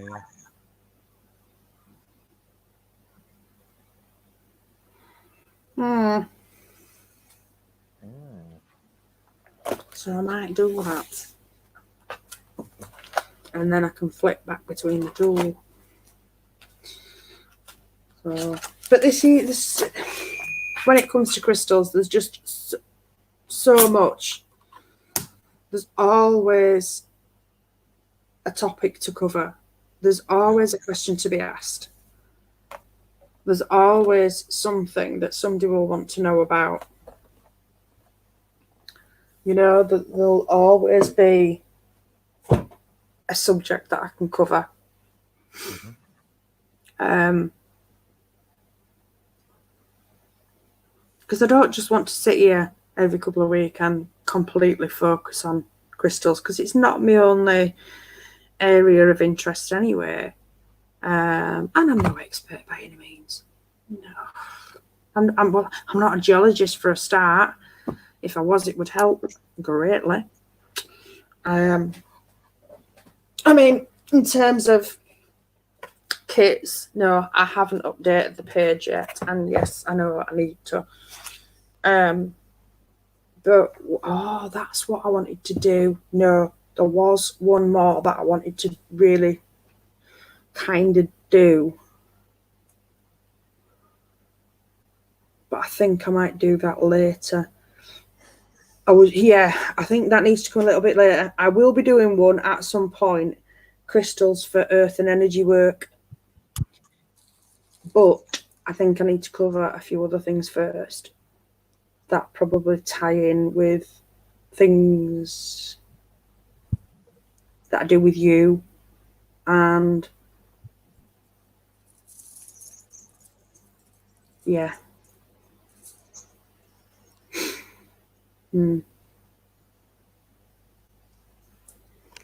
Purple fucking slicing thing. What? I've lost one of my tools. Oh no. That's awful, isn't it? When you're trying to do something like that and you've got you need a little tray like mine.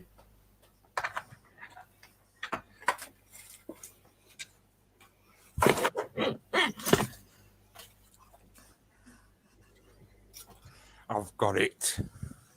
See this do the little tray? Oh yeah. Right. And its legs come out. And they slot over the arm on your sofa. Yeah. It's great. You can just put all your little tools on it when you're doing your little work. It's great when I'm doing my wire wrapping. Because I'm a bugger. For me, like when I've got little gadgets like this. Yeah. And my pliers and stuff from falling down outside the sofa. Nightmare. And for the stones. Well, yeah. Tracy's gone, hasn't she? Oh, you probably won't be able to see them anyway. I've started wrapping Tracy's.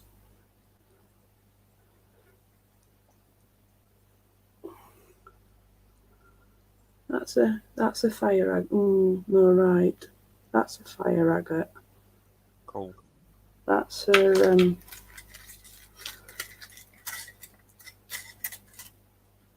I've actually, the wire is still stuck out at the back because it's all going to be attached to a big, long, polished piece of selenite.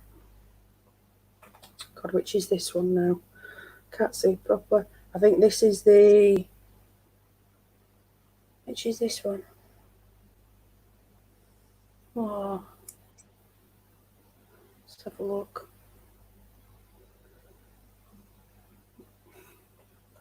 That might be... that could be the bloodstone. Yeah, so I started wrapping them. And I had started wrapping my jade as well. And then I changed my mind. Oh, no. Yeah. That's going to be...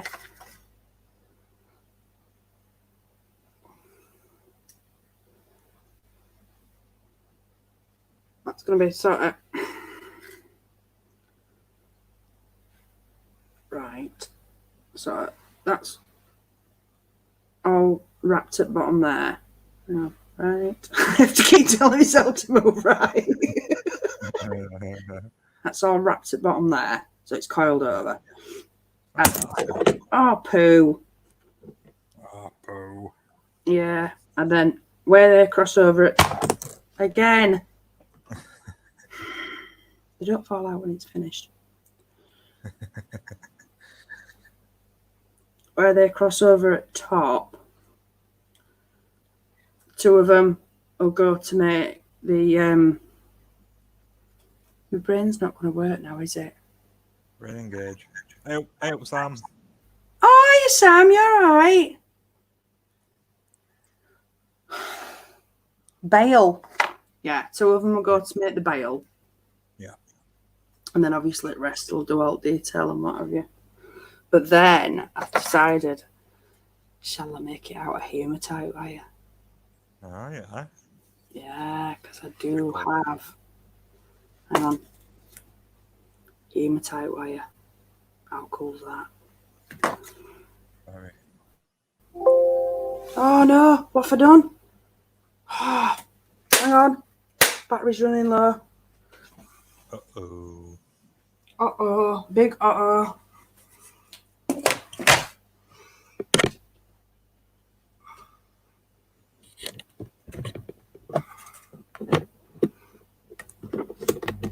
There. Hang on, just let me grab a drink 1 minute. Entertain the masses for me, Andy, please. You're all... Ooh, 9 people! Well, if you want me to entertain masses, you need to put me some stripping music on. I'm only getting a drink. Oh, okay.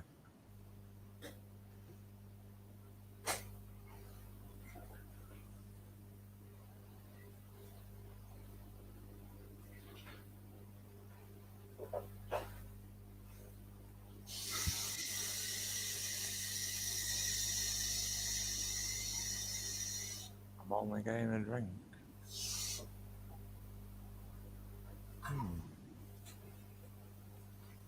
Sounded like a gas pipe.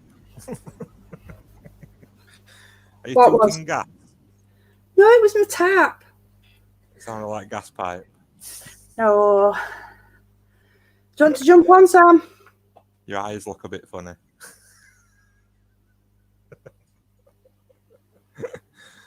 Oh, dear. Sam? You want to jump on?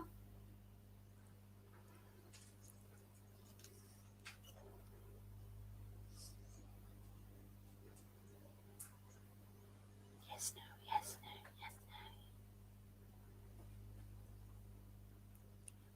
no. Oh, no worries, Sam. No worries at all. I thought something dodgy had happened. It's all right. I actually thought it was StreamYard. But yeah, no worries. We'll catch up again soon. Oh, I'm gutted. These are those apples that I bought for the tree. Oh, okay. What's that? Oh, they're cool. You can either have them as a bird feeder or tea light holder. Yeah. I bloody cracked one earlier, didn't I? Getting a freaking candle out of it, of all things. Really? Yeah. Right, I'll send you a link, Sam.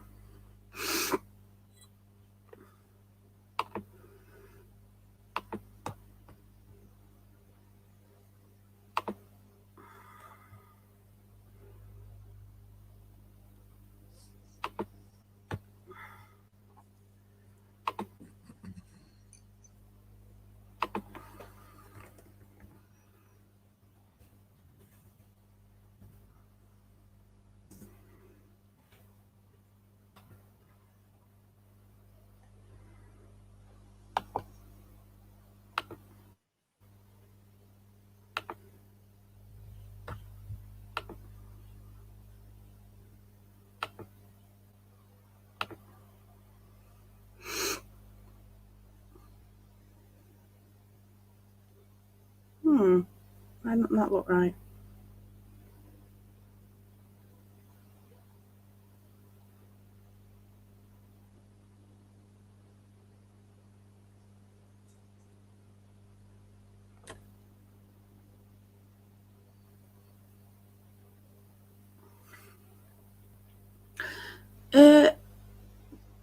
Andy, why am I so big? Oh, you've shrunk me. Actually, that's probably better. Yeah, but I didn't mean to. You probably there's like little settings at the bottom of the thing where you want your setup to look. Yeah, I know, but I've done that because I've sent Sam. Well, I said to Sam, "Do you want to jump on?" And she's put okay. So I've sent a link. So I've clicked on the thing so that we can have 3 people. All right. Okay. Yeah, and made me massive and you small. Well, if Sam comes in, then you might sort it out. Ah, okay. If not, then you have to try other views, for it to look right. Yeah. Well, let's see what that one does. Share a screen to see how this layout is. Close tip.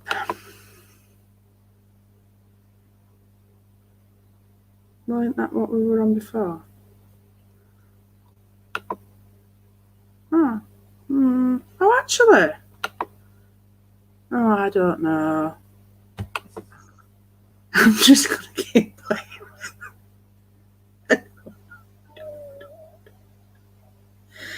Don't know what I'm doing.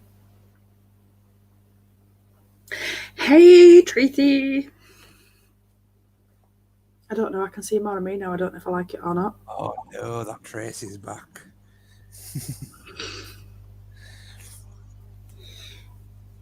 I was just showing people your crystals that I'm wrapping. You missed it. But you'll get to see him in the flesh soon. Oh, God, no. Oh. Sort your head out, girl. I'm guessing Sam was saying okay to you and not okay to me. Where have you sent Sam link? In Messenger. She's seen it. All right, cool. Get your butt on, Sam. Yeah, Sam, come on, we need a laugh. We need your dulcet tones on here.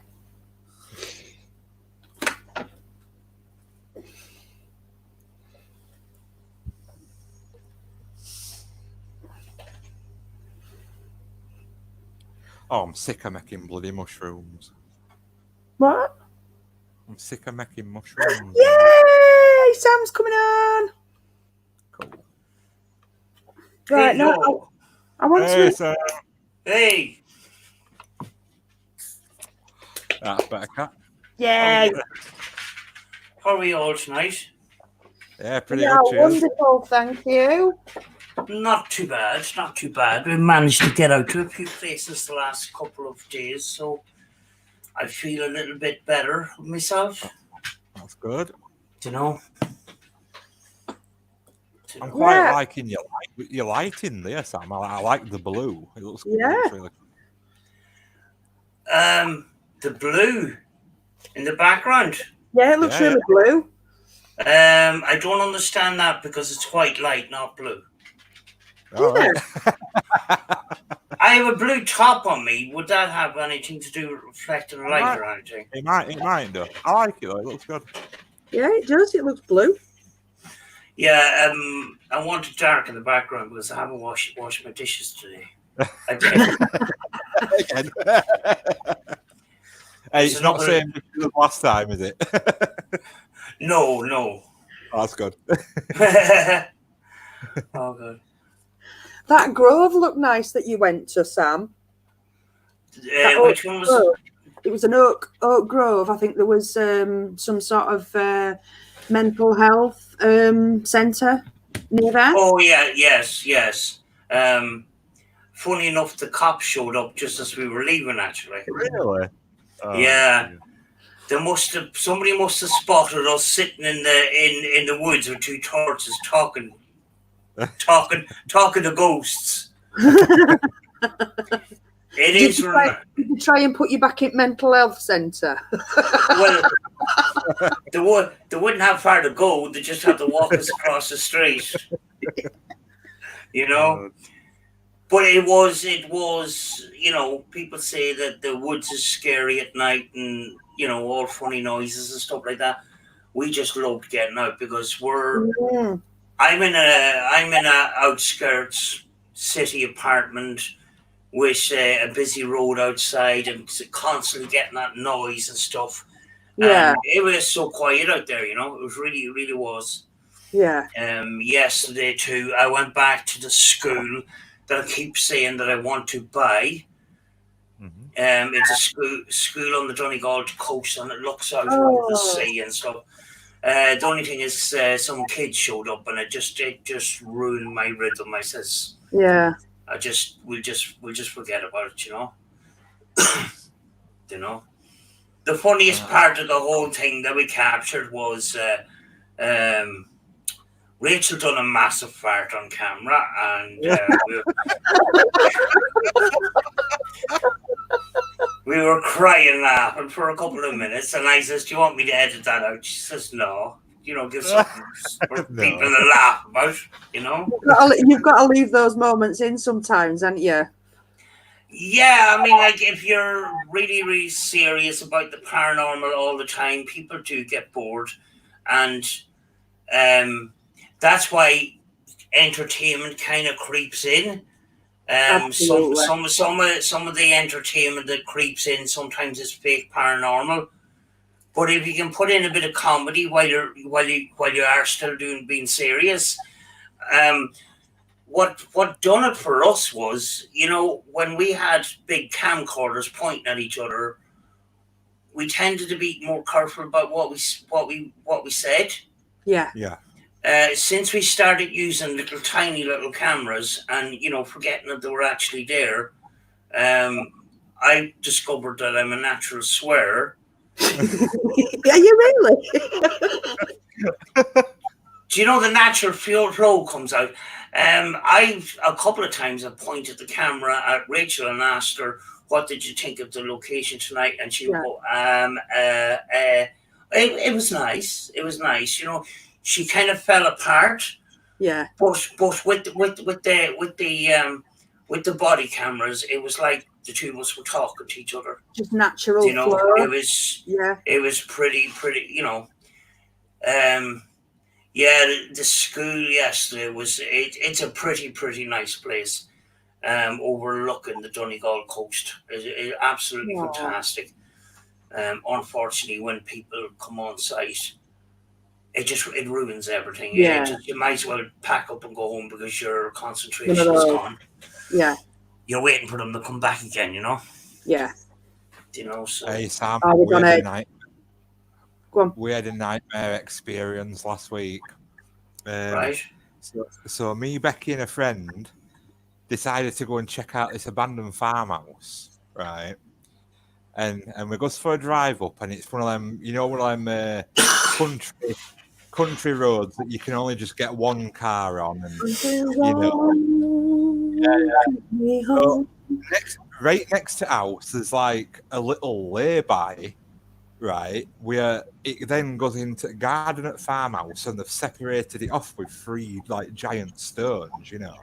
So we thought, Right. oh, we'll just pull up in there just to, you know, peep at house and just check it out. So I gets out at the car, rolls me some smoke, and we see this car coming down that road, you know, and this lady pulls up next to us, and she's like, "What the f are you doing here?" And we're like, "Oh, we just pulled up just to have a rest a minute, you know, have a smoke and stretch his legs." And she was like, "Not here, you know, it's private property and all that, you know, getting it all that." And I says, "Well, you know, you know, sometimes it's dangerous to carry on driving. We're just having a rest, you know, just having a smoke. We're not doing no wrong." And she's like, "F off, you know, F off." And I says to her, "Look," I says, "there's no need to be so aggressive, you know. Just calm down, and we'll go in a minute when we're ready, you know." Anyway, she goes, "Well, I'll go and get my husband." She drives off down the street. We gets back in car, starts setting a sat nav back up for home, and she pulls back up again in front of our car with husband behind her, and he gets out and he's going, you know, I'll do this and that and that. And I goes, "You're a very nice guy, you aren't you?" You know. He goes, get out of the car. I'll show you how nice I am. I says, "You don't want me to get out of the car, pal." You know. Anyway, he got back in his car and went. Lo and behold, another car come on the road, so she starts reversing back into my car. So I pulled back to let her to the side of me at front, to let that other car pass, and she trapped us there because I couldn't move, and she trapped us there for over an hour. She refused to move her truck, so we couldn't get out. So we ended up having to phone police, and police tracked her registration and phoned her up and says, "Look, you've got to let him out. It's false entrapment," you know. And she was completely refusing. And then when she finally let us go, she followed us for 10 minutes trying to find out where we lived. Jeez. Oh, wow. All this of a boarded up old farmhouse, you know, that weren't even nothing to do with them. Crazy, isn't it? Jeez, it reminds me of the time I pulled up at a house and I got a bag of equipment out and I was walking towards the house. Oh, yeah. And an old lady comes out and says, "Can I help you?" Oh. I said, "So sorry, I must be at the wrong house." Yeah. I mean, this place, I hadn't had a lick of paint in about, I'd say about 20 years. Yeah. And the curtains and the windows were filthy, you know. And there wasn't even a footpath. There was just a track of grass, you know. Yeah. Yeah, an old lady in a pair of green wellies. Very lucky she didn't have a shotgun in the hallway or something, you know. Well, yeah, that's it, isn't it? Yeah, definitely. You know. But, you know, that kind of a situation is pretty scary, like. You know, especially following you home and stuff. Well, this is it. It would just stupidity. But I said to Becky and a friend that we were like, we're having a look at it. I says, it makes you wonder why they were being so protective of that farmhouse, because it weren't their property. It weren't nothing to do with them. You know, what were they hiding in there? There could have been something. You know. Yeah. I remember exploring a mansion one time. It was an unfinished mansion, and I go into one of the bedrooms upstairs, and I slightly open the door and see there's lovely fresh wool carpet. Open the door and there's a flipping sleeping bag and fresh clothes lying on the ground. I go, Oh yeah. fuck. And then, you know, when I done, you see what made me think that they weren't there for a long time is I went into the bathroom. There was a toothbrush and toothpaste in the bathroom, and I turned the tap on, and the tap, brown water came out of the tap. So it says nobody's been here for a while. So went outside anyway. Went back down the steps of the center part of the building, which is, you know, it's kind of built on a kind of a basement sort of thing. It's not an underground basement, but it's a platform basement, if you know what I mean. All right. I look around the platform basement area, and it was like a living quarters of its own, but it was full of televisions and hi-fis and stuff. And I was wondering, you know, where's all these tellies coming from? You know what I mean? You know, and I says, geez, I better get out of here just in case that's stolen goods or something, you know. Oh, that's it, yeah. You know. It's funny what you find in places, isn't it? It is. Oh yeah, yeah. I mean, like the biggest fear would be to go onto a location and find somebody drunk inside. Or dead. You know. Yeah. Oh, Yeah. absolutely, yeah. You know. Well, if you know the latter, like if you discovered that, you know, you're going to be a couple hours in the police station being asked a lot of questions, you know. Oh, aye. You know, Thank God that's never happened. especially when you're kind of semi-trespassing kind of thing. Yeah. Yeah. You know. Yeah. You know. Yeah. We had a good night Sunday night though, didn't we, Andy? Aye, it weren't bad, were it? Went out and did the Thurgoland Tunnel again. Oh yes. I should be doing a video. That tunnel is amazing, so it is. I remember seeing a previous video on it, and yeah, it was pretty good. Especially with the lights going out and stuff. Well, yeah. As it happens, I still haven't. I need to watch the footage back actually because we had. I'm not going to say what were in their footage, Andy. I won't spoil that bit. Yeah. But there were some new people with us, some friends that Andy and Becky have met, and Andy had gone to take to show them the abandoned tunnel. Is it underneath that bit, Andy? Yeah, kind of. Yeah. And me and Becky had waited in the main tunnel. So I were doing a bit of a video.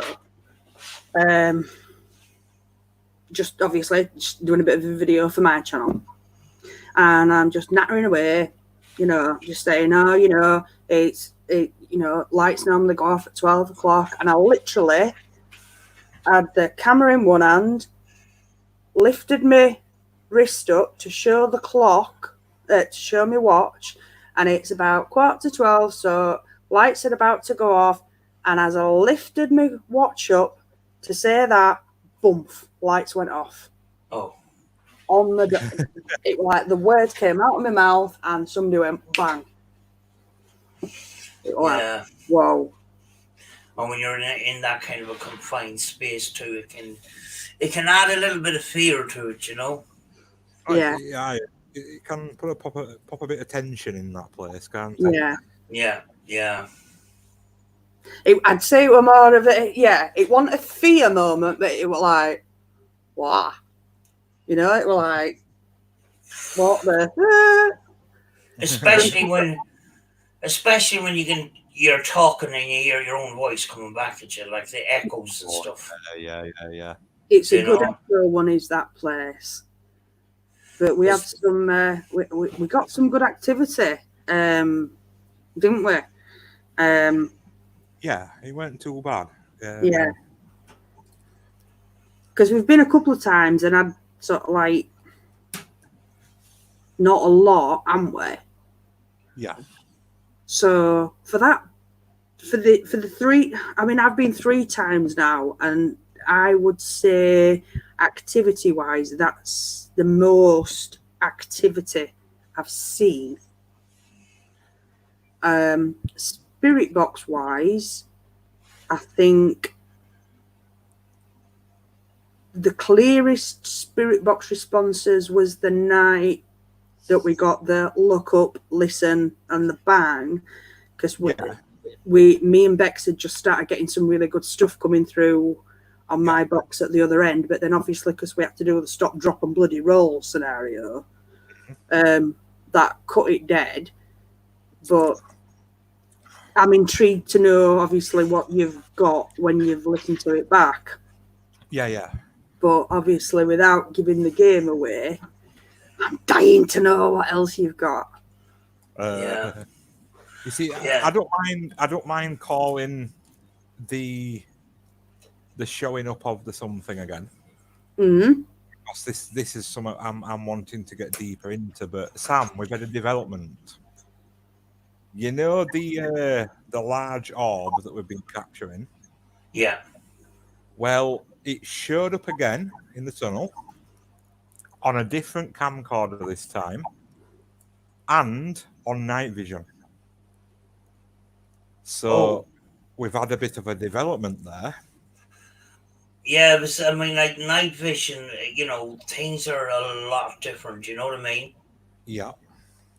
It looks exactly the same. Yeah.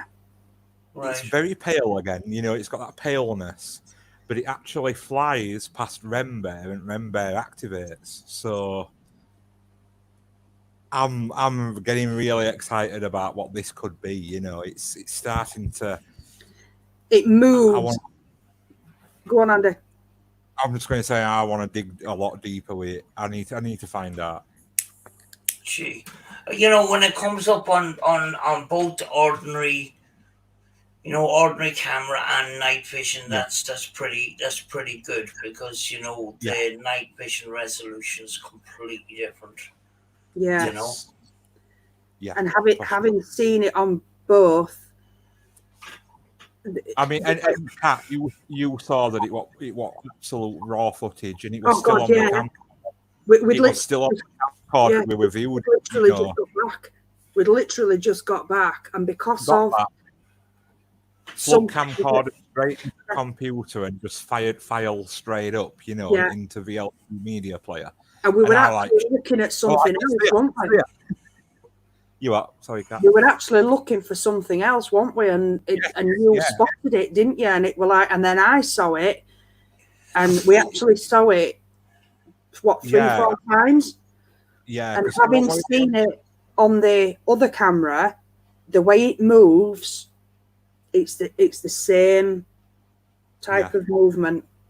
Because what it is, it's the same being or same type of being. Yeah, because the K2 drops over, doesn't it? Mm. We've had it stood there for a good 30-40 minutes, and this K2 drops, and I mean, I've played it at 40% speed, and it's K2 starting to lean back.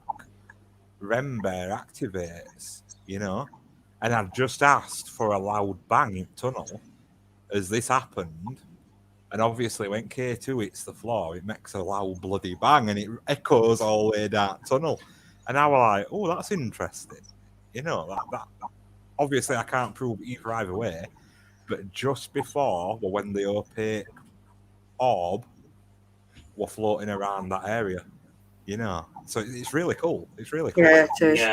Yeah, it's pretty interesting. Like, yeah, you know, sometimes some of these things that you experience, you mightn't get any further with it. You know what I mean? Sometimes it's so difficult, especially in a field where, you know, there's not many experts in the field, you know, with vision and sound and stuff like that. Very often we learn as we go along, and that.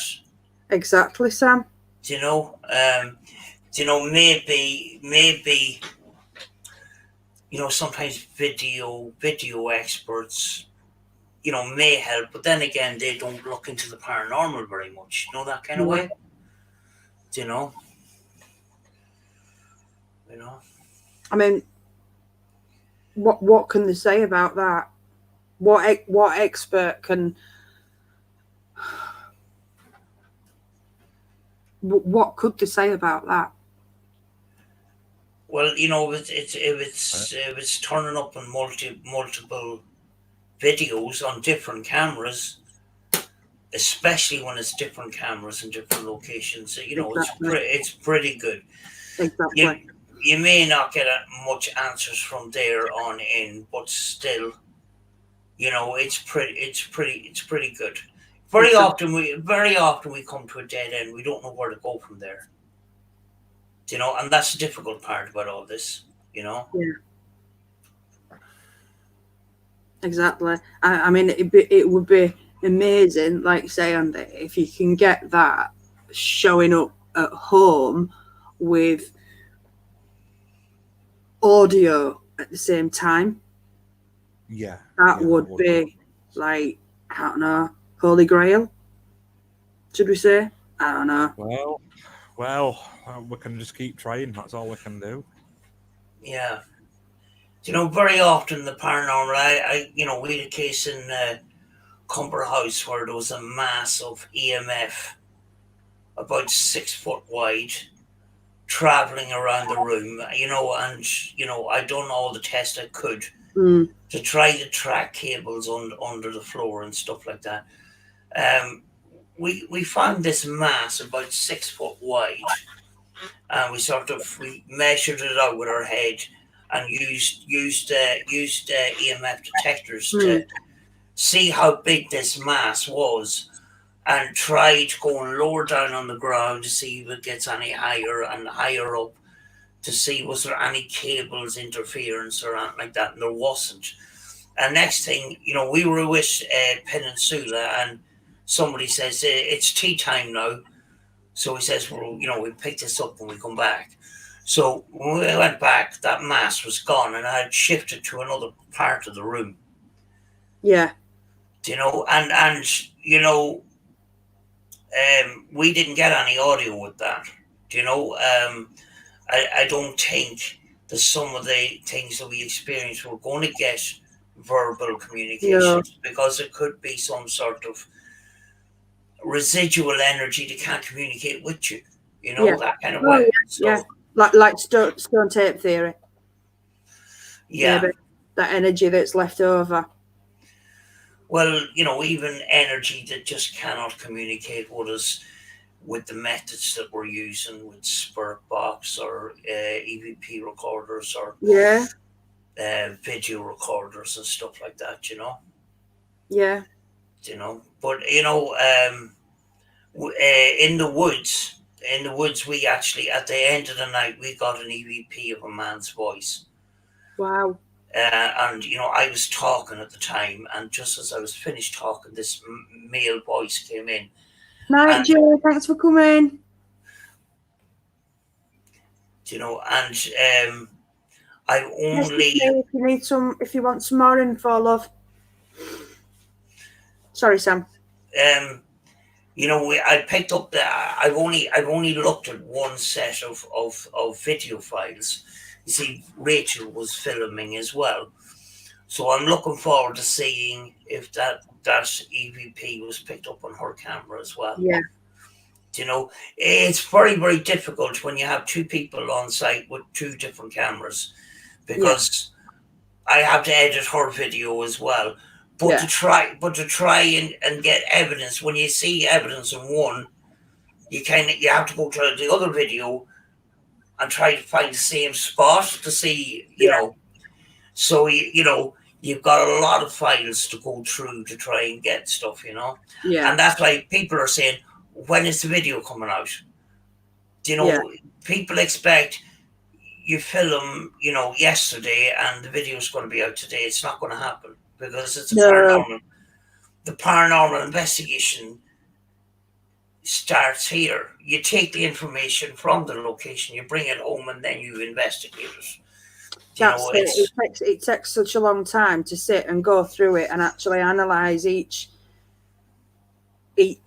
image, each video section, because you can hear an audio segment and you can go over it and over it and over it so many times to make sure that what you've heard is exactly what you've heard, can't you? And watching a piece over and over again, and if you think you've seen something, how many times you go over it, watching it to make sure what you've seen is what you've seen. And I mean, I'm not a video editor, but when I just my own videos that I take, if I think there's something in them and I want to share them, I'll watch them so many times, even the stuff that I share raw, if I'm going to share them. I'll watch them so many times just to make sure that, am I sharing something right here, or is it a load of crap? Because if it's a load of crap, I won't share it. I won't bother. I'll say, oh no, I didn't catch anything. you know.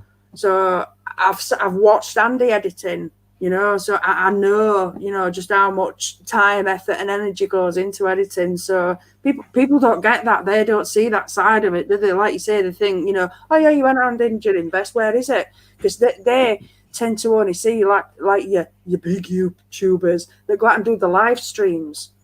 Yeah. Andy's actually a very, very good editor. Oh, he's brilliant. You know, the B-roll shots at the beginning of videos and the photography and the close-up shots and the colors, it's just really, really, really good.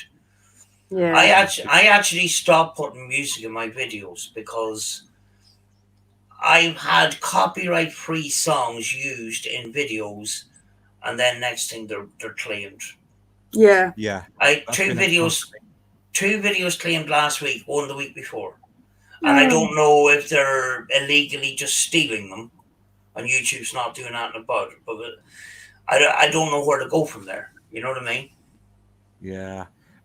We used to use a guy years ago that did all copyright-free stuff, and he, you know, it were all over his channel. I'm copyright-free, blah blah blah blah, and we had no issues. And he's just turned his channel to copyrighted.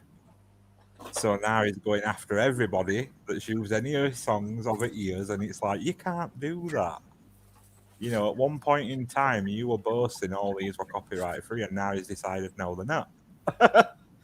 You know. Yeah, I think it's a really low thing to do. It's actually stealing. It's stealing. Yeah. You know, it is stealing. You know. Ow. How are you anyway, Sam? Because I know you went to well other week. Are you feeling better now? I've felt an awful lot better after going out to the woods. Good. You know, I don't know. Do you know when you're not feeling well, you're stuck in the house for ages and you get stuck in a rut? You know, I broke myself out of it, like, you know. Good. And just like we were, you know, we went to the school yesterday.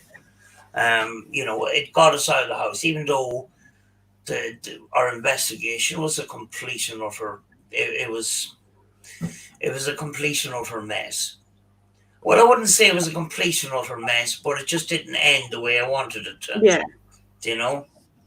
I'll be back in a sec. 2 seconds. All right, love. Do you know? Yeah. But like you say, getting out and different four walls and all that. Yeah. The difficulty is, you know, people are coming out of lockdown and they're just appearing everywhere.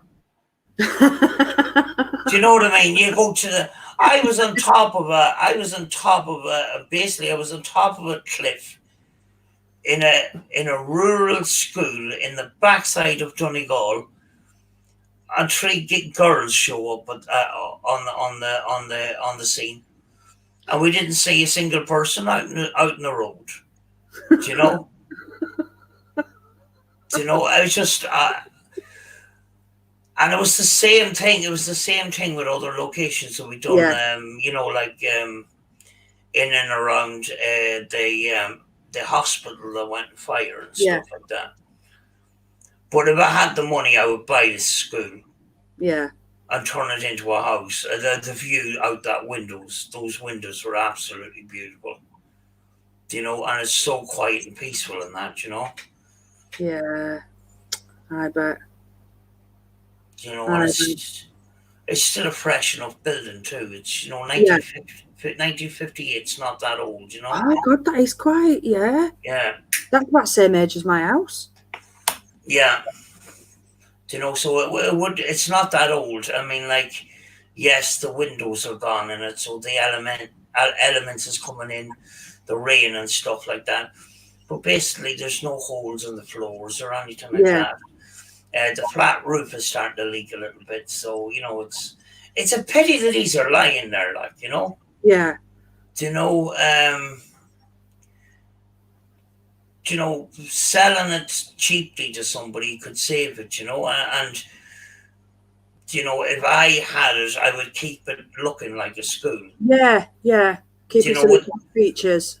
You know, I'd even keep the shelters and that. I kind Yeah. of used them like a, do you know, like a summer house. Like there's a Yeah. room off to one of the sides there, and sometimes in the Yeah. summertime the weather's hot, and it's pouring rain, and it's just a little shelter like that. It's just a nice place to be.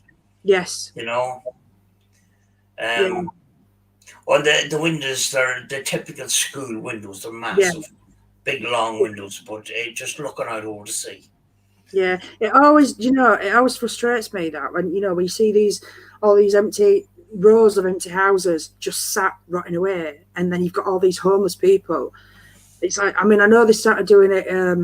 There were a couple of areas that started doing it. So like, I know Liverpool did it, and there was somewhere else did it. They called them £1 council houses, where they sold these houses for £1. But right. the restrictions they put on the people that bought them were absolutely phenomenal.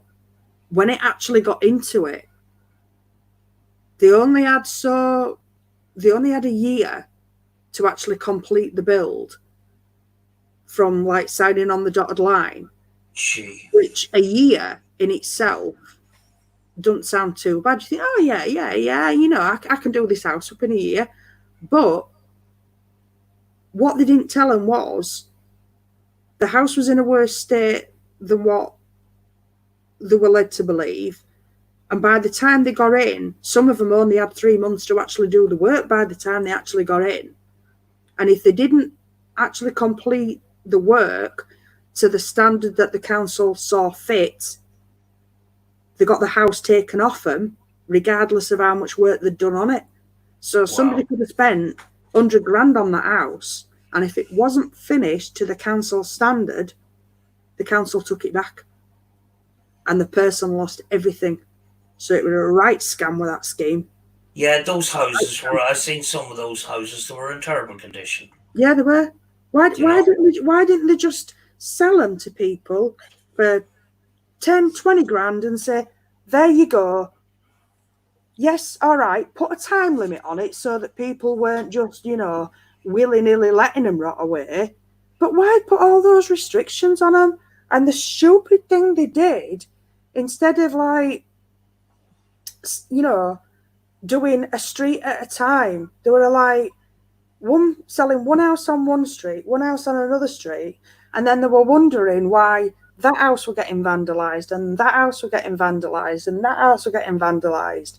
And nobody wanted to, people were frightened to move in. Well, if they'd done a whole street at a time, the whole street could have moved in together, started the work together, moved in together, and created a community.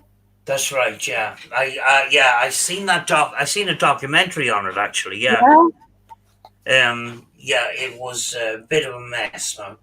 Wasn't it just? Yeah. It was like rows of houses that were ready for demolition. Like. Yeah, that's right. I think they did. Did they show it on Channel? I think they showed it on Channel 4. I think so. Yeah. What we're talking about? Just Sam was just saying about that schoolhouse that she'd like, and she thinks that it's just sat there, and why not sell it Sundays cheap? And I was just saying about that documentary that they showed on Channel 4 with those £1 council houses that they sold in Liverpool. And all did you hear about that, Andy? Yeah. All stupid restrictions that they put on people, that they had 12 months to do it. Exactly, Ali. It were all planned and it just scandalous. They had 12 months to do it, but what they didn't tell people was that, like, when it got to end at 12 months, if the house wasn't finished to the council standard, the council took it back, no matter how much money the people had spent on it. And most of them didn't even get in till 6 or 7 months down the line, so they didn't have the full 12 months to work on it. Mm-hmm. And instead of selling a whole street and letting them all start together, they were doing one house on one street and another house on another street. It was just stupid. There were it was similar to, well, it was a bigger scale. Do you know the time that Kowloon Bridge, a big oil tanker turned over? Yes. I don't know where it was. They sold the boat for £1. You know, so somebody bought it for £1, but then they had all that money and all that responsibility of getting the crude oil off the ship, salvaging the ship, and that cost millions. Yeah. You know, in the £1 houses, you know, they were still going to have to take out a mortgage on it, and they were at the mercy of tradespeople. You know, it's not exactly a lot of the time. You know, it was tradespeople and that, and you know, they can drag their heels too. Exactly. You know, they'll say they'll come on Tuesday, and you say when Pancake Tuesday. Do you know what I mean? They, you know. Well, so you know, you had all this. You'd have all this stress. You know. Well, that's it. I mean, there were one family. I think they'd almost finished, and I think they'd moved all their electricals in, and a load of locals smashed all doors in and nicked all their electricals. Jeez. You know? Yeah, the big problem was that some of the houses were still empty and still being vandalized. Yeah. You know, so it didn't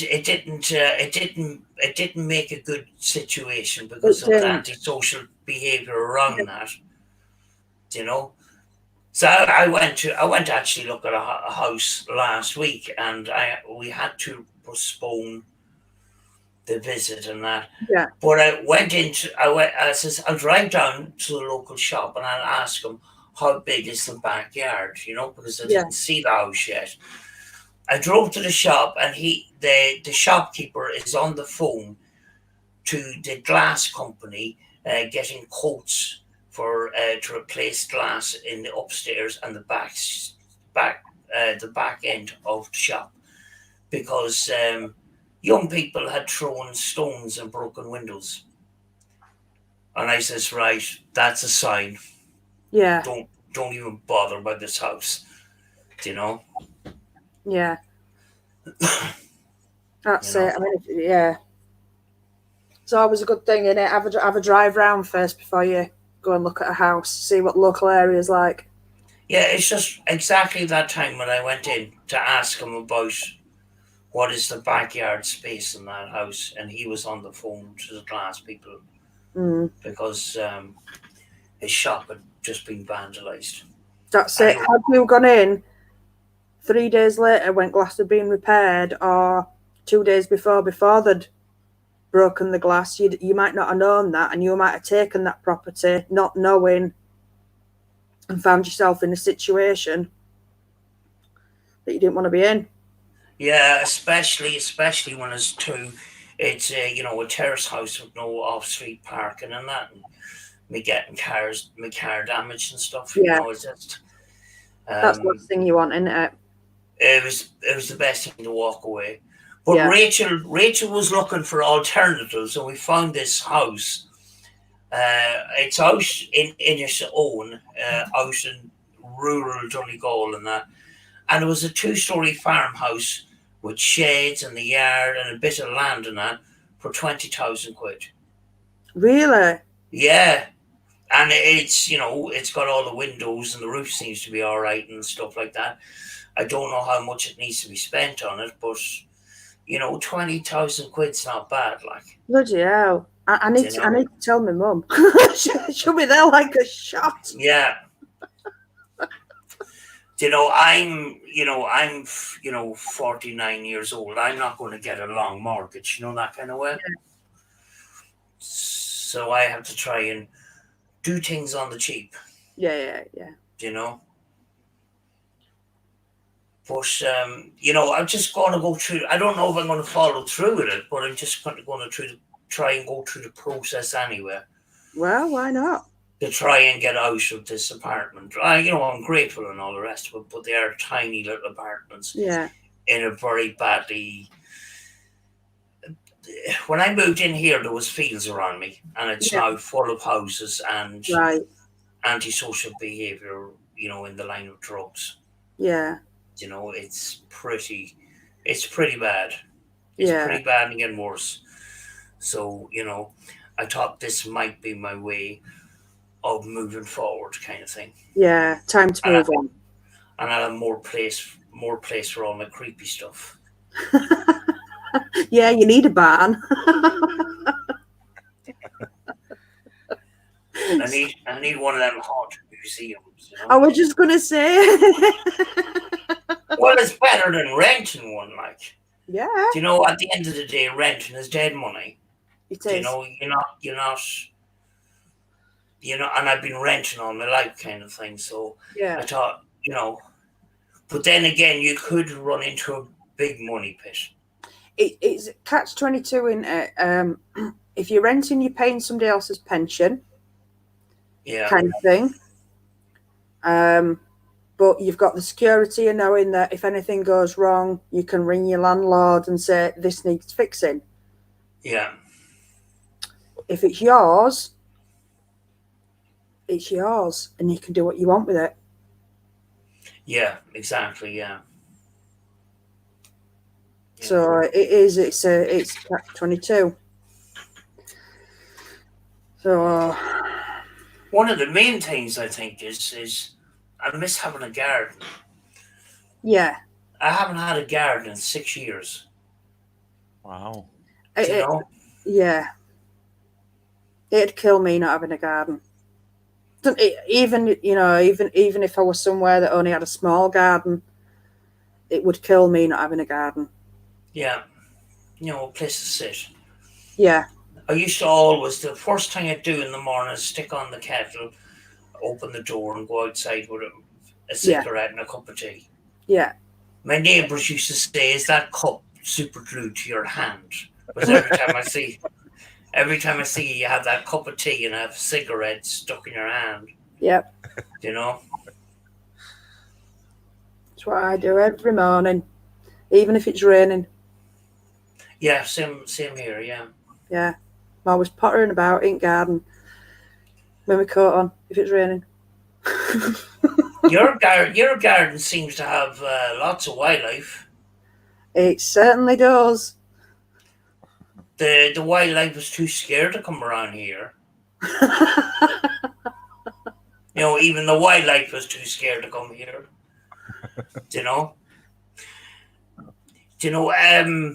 The way they're building houses here is they're basically come in with flat pack wood frames, put the wood frame on the foundation, then build row bricks around them. Yeah. So these houses are shooting up like mushrooms, basically. Do you know they're doing that around here as well? Yeah. Not far from where I am. There used to be some fields. There were farmers' fields. I think there used to be cabbage fields of all things, and they've done that up there. Fantastic new build homes, and that's what they are. The flat pack wooden homes, wrap bricks round them. I wouldn't have one if I were paid. Yeah, I'd be wondering, like, if there was a fire in the apartment downstairs, could I wake up in the morning and could my whole apartment slide down one story? Yeah. Do you know what I mean? Yeah. Oh, I actually watched a program. Watched a program not so long ago, and they were on about these new builds and how unsafe they are because of the way that they build them. They don't do the fire safety checks properly. Because obviously when you're building a brick house, you've got your internal skin of brick. Yeah. Then you've got your gap for your insulation, and then your external skin. But then timber frame ones, they're just not as safe. But I wouldn't want one. I don't like them anyway, personally. For some reason, though, there must be it must be really, really good insulation. But I don't hear knocks and bangs like I did when I was in a apartment made out of bricks. Really? Yeah. I would hear the kids the odd time running up and down the hallway, but very, very rarely have I heard much. Their sound is, there's been bad drunken fights out on the street. Yeah. And it's actually, you know, my friends are messaging me, did you hear what happened last night? I said, no, I didn't hear it. I go, there's a broken bottles scattered all over the street. And I said, geez, I wonder what happened here. You know? Don't hear very, very much at all. I do hear traffic on the street, but not very much. I suppose that's a bonus, though, isn't it? Yeah, I want to say that's good for your spirit boxes. Yeah. And at least you're not getting that contamination. No, if I was an entertainer, you know, with the knocks about, guys, what was that noise? You know, there's something in my house. You know. Oh dear. Oh gosh. But it's very strange coming into a brand new house when you feel the atmosphere. It's kind of emptied, and it's very hard to explain it. I know what you mean. The energy is kind of neutral, if you know what I mean. It's not until you start living in it and start bringing your own stuff into it that's the energy, that homely energy comes in or something like that. It's very hard to explain. Do you know, like when you go into somebody else's houses and you can feel the energy of that house? Yeah, you know what I mean? No, I know exactly what you mean, because I know a few people who live in new builds and I don't like them. So I've been to see them when they've been brand new, and I think that's why I don't like them, because there's just no feel to them. Yeah, and I think in a lot of cases now with the modern age, a sitting room, you put a couch in there, you put a flat screen on the wall, and you have one ornament that matches the curtains, and that is it. You know, there's just nothing else. Oh, I couldn't live like that. I couldn't live like that. This place is like this place that I have here. It looks like something out of the 1800s, and this is only 3 years old. Yeah. It's like a flipping antique shop. There's stuff hanging off the walls. There's stuff put in places. You know, every little nook and cranny. I know they're dust collectors and stuff, but I don't know.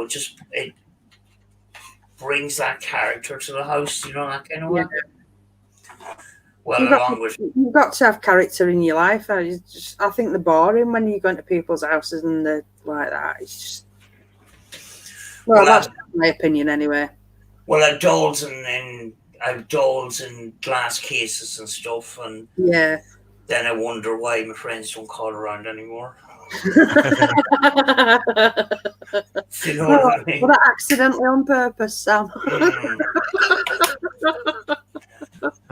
Crying boy paintings hung up in the hallway. That freak you out when you're on toilet. Oh yeah. Oh, that's the crying, or that's the other creepy girl picture. Yeah. Oh yeah. Do you know when you're in a place on your own, you go to the toilet, you just leave the door wide open. You're not closing the door for anybody. But I recently got this paint, and I says, that's the best place I can put it is in the hallway. And I was sitting on the throne, and I was looking across, and this picture of this girl was just staring at me while I was on the throne. I said, ever since I closed the door, it's just freezing me out.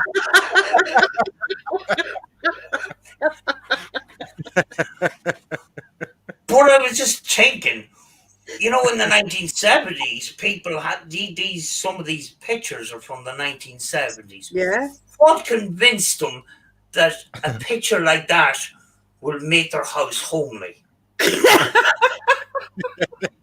Do you know, a crying boy or this creepy girl in the dark, you know, staring at you with just black eyes. It just, I don't know. Yeah, there were definitely strange tastes. It was, wasn't it? I mean, yeah. But people don't want that stuff anymore. You know? Yeah. It is a bit weird. I've got some rather bad news as well. What? I forgot to tell you, Kat, over there. What? Barnsley Antique Centre has now changed ownership. No. So we cannot film in there anymore, and we've lost access. Yeah, Danny's decided to pack in and sell up, and he's sold it to somebody else. All due to lockdown. Oh, God.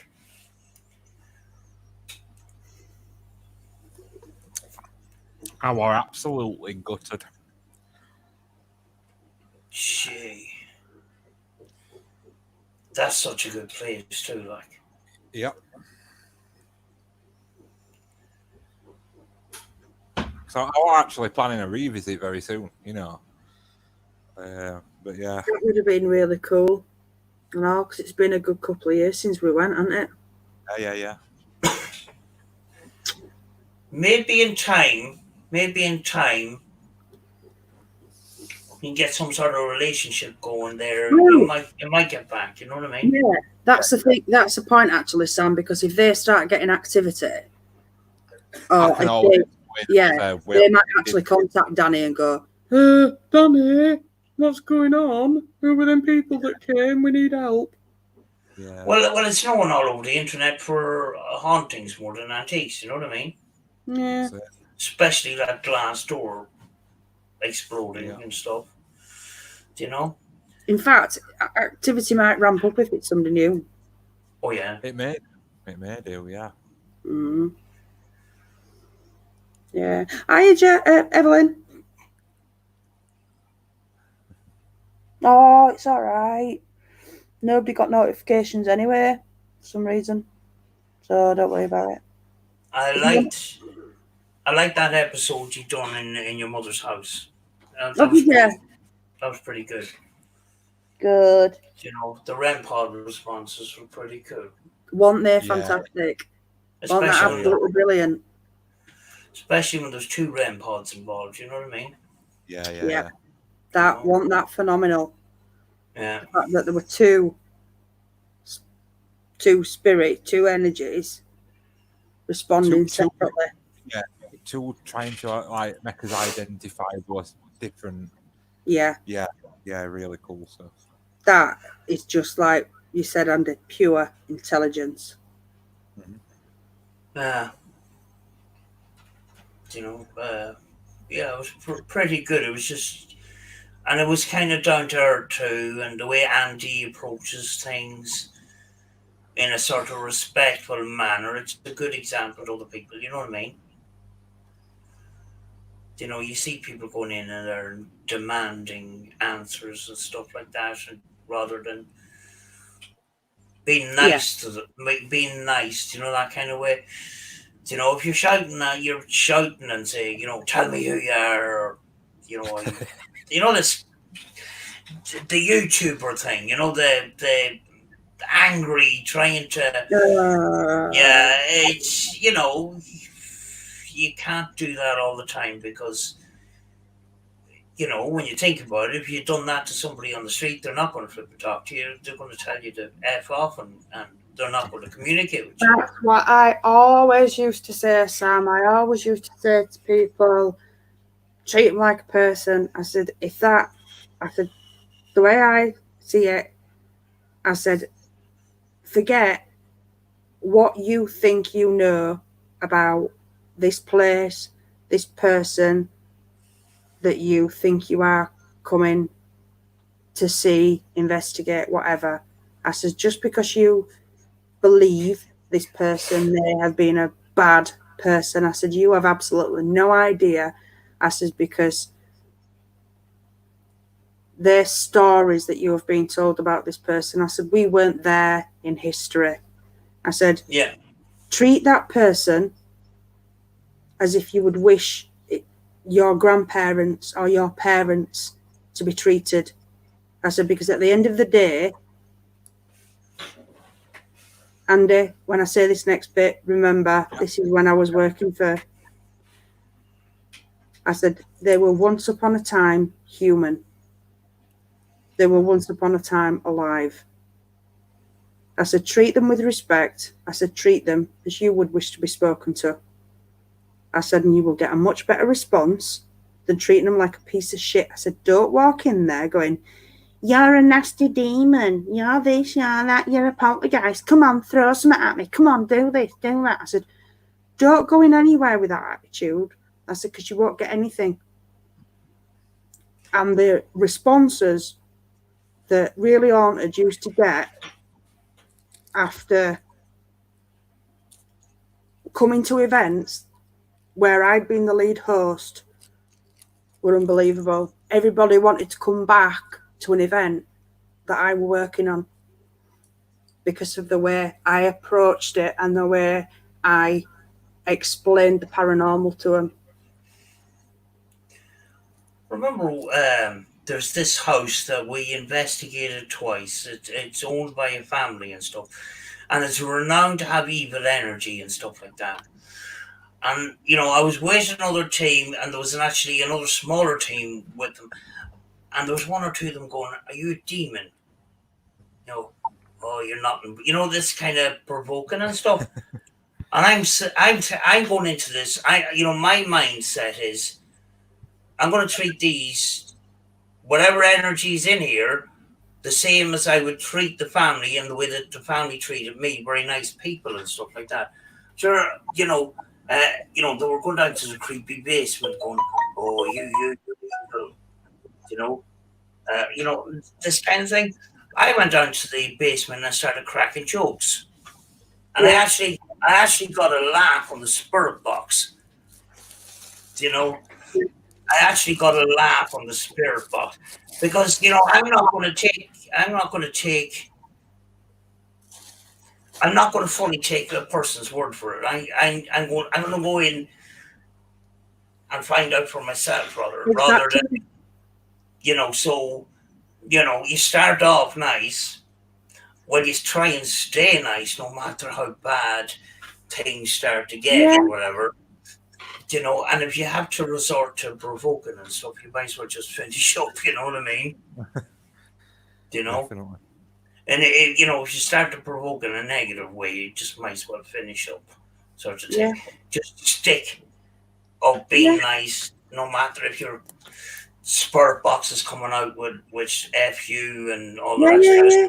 Yeah. But we had spirit box sessions telling us to go and F ourselves and all that. We didn't even hear it. We were going, hello, all nice and everything. I didn't realize until I got home and reviewed the footage that something was on the spirit box calling us all sorts of names between B, C, and D and everything, and we were all being nice because we didn't actually hear what was coming out of the spirit box.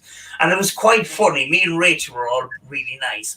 Oh, would you like to come and talk to us and all the rest of it, and all this nice little voice, and then the spirit box going, fuck you, that kind of way. We didn't even hear it, like, and I was sitting here laughing my head off, and the hair was standing in the back of my head at the same time.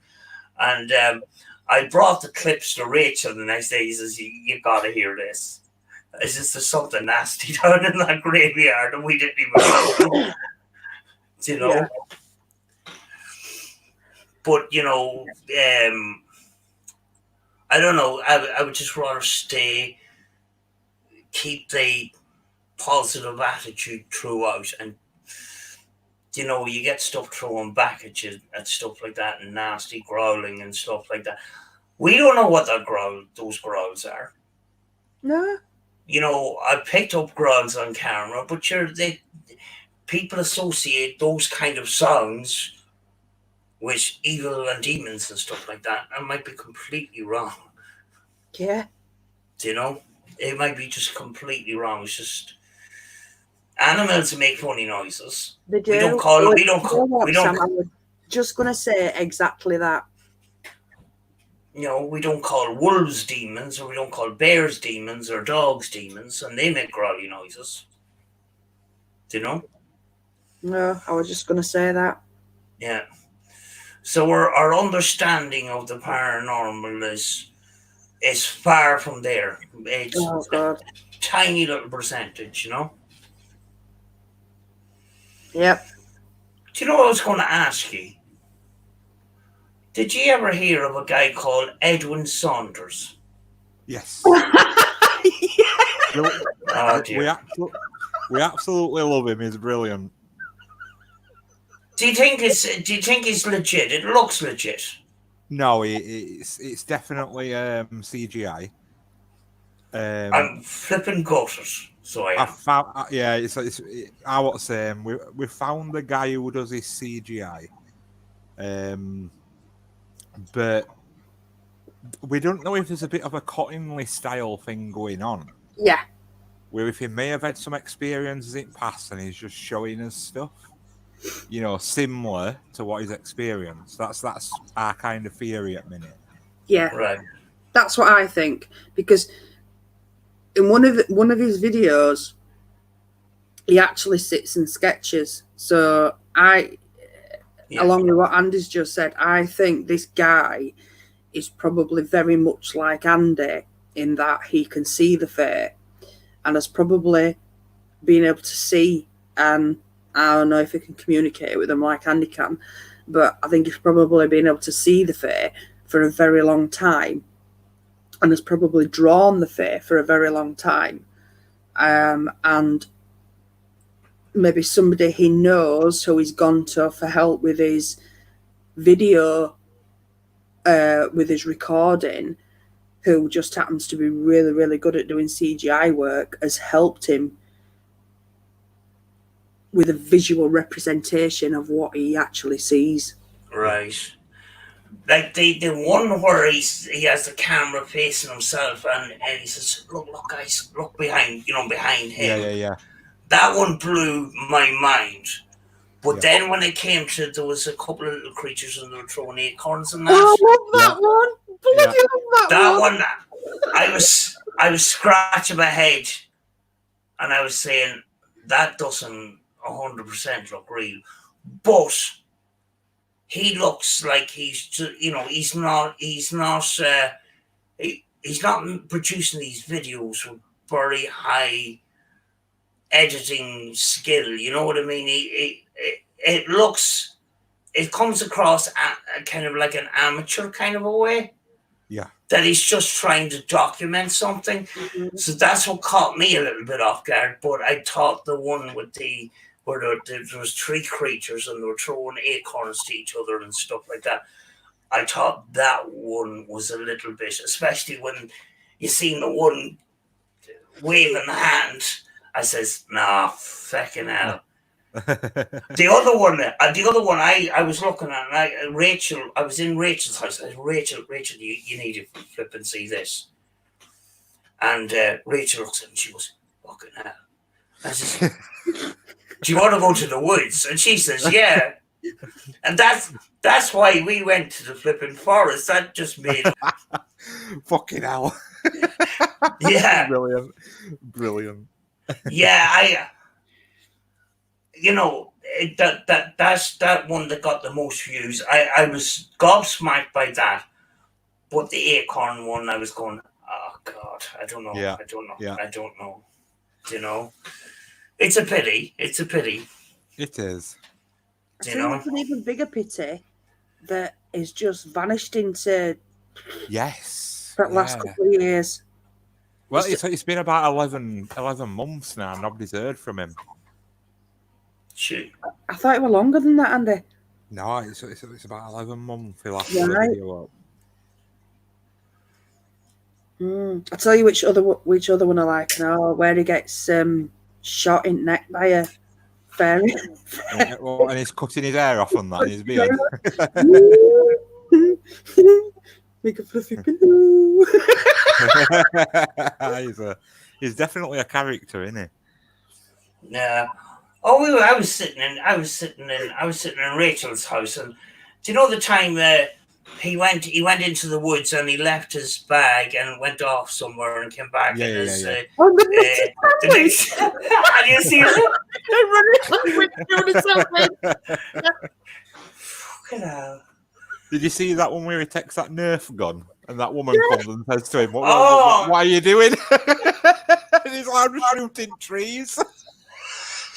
You're shooting animals, are you? Oh, God. He's definitely a quirky old guy. Busybody. Yeah, I'd fucking love to do a collaboration with him, you know, just for laugh on it, you know. That'd be cool. Wouldn't it? Yeah.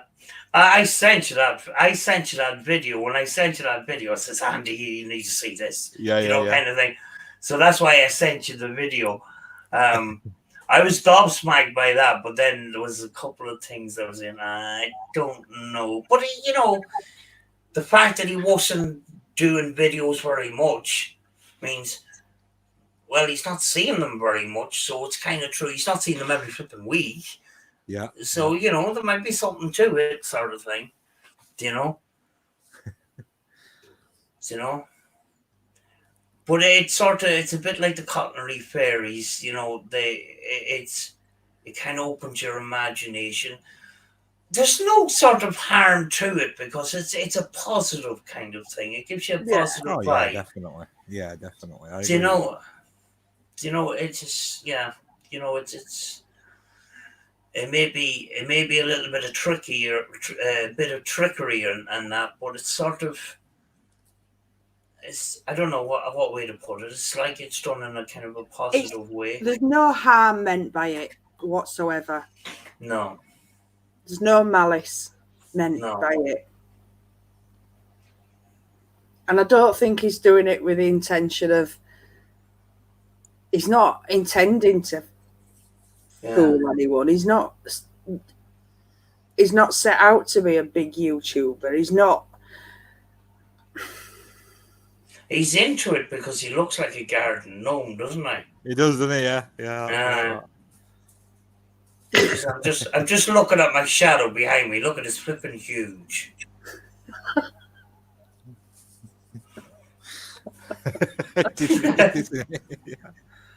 The shadow man is sitting behind me. You look a bit trippy on my screen, to be quite honest, Sam. I cannot understand the blue tinge. It's great. I love it. I don't know where the blue is coming from. It's probably... I have a tiny little light here, and it could be reflecting off my blue shirt or something. I don't know. I just don't know where the blue is coming from because it's actually I'm lit up in white light. You know? It's a nice effect. So yeah. And it hides my dishes. Anybody seen Dave lately? No. Yeah. Laser Dave. He got in touch other day saying, when are you next doing to let him know when we're next going to be doing an open chat, 'cause he'd love to come on again. So all right, so I didn't scare him away. No. I thought it might have been a little bit heavy. I think he really enjoyed it that night. Yeah, I thought it might have been a wee bit heavy on him, but it was good crack. Oh, it was hilarious. I nearly wet myself that night. Better laughing than crying, though. Oh, absolutely. Do you know? Absolutely. Oh, dear. Oh, well, I might have to cut it short soon, guys, because I am absolutely famished. Oh, excuse me. Oh, I'm a little bit sleepy. I am. So catching up from weekend, I think. Yeah. I've done nothing all day except sit in this chair looking at YouTube. Well, I mean, I have to say I do spend pretty much most of my time on YouTube these days, and I can't bring myself to just watch normal TV because all I see all day is that C word. I don't even want to bring myself to say it anymore. Yeah. Yeah, Sky News, 24 hours a day, same thing. Yeah, and it's just more and more bullcrap. Yep. Pubs opened on Saturday, and now they're closing them again. Oh, there. Yep. They haven't a clue what they're doing, sure. Because people are alive. Well, why? What did you do? Go to the pub and then go run into a test centre? Well, Have you done that on purpose? Because you're a fucking asshole.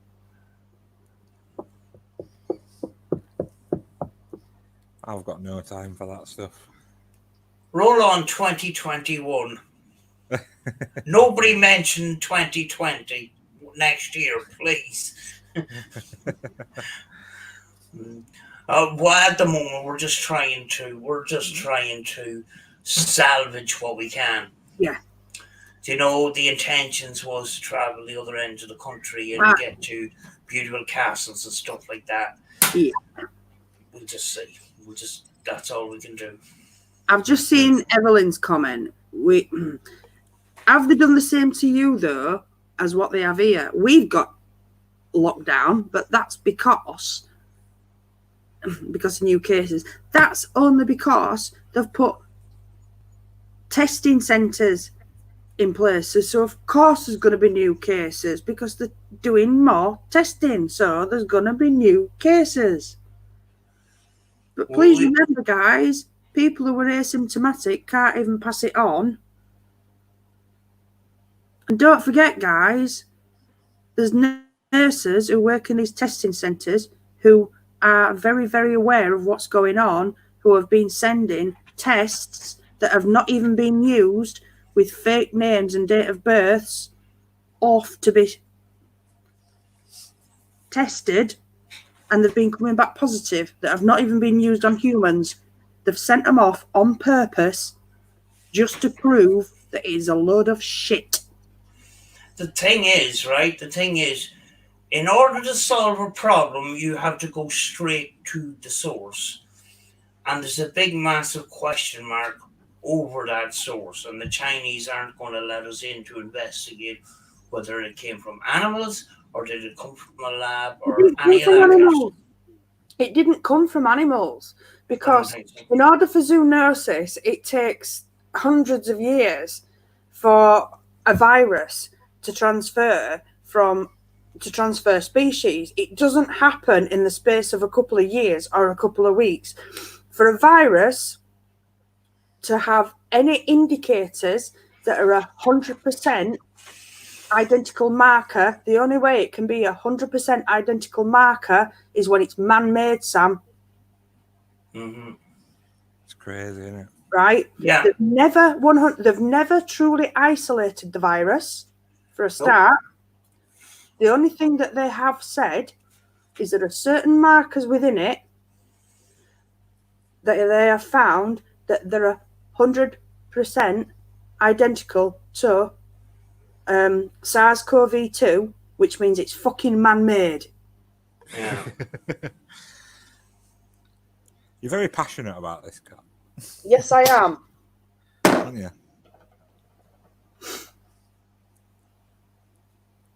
Because all it took was a simple bit of research, Andy, and if I can fucking do it, then so can everybody else.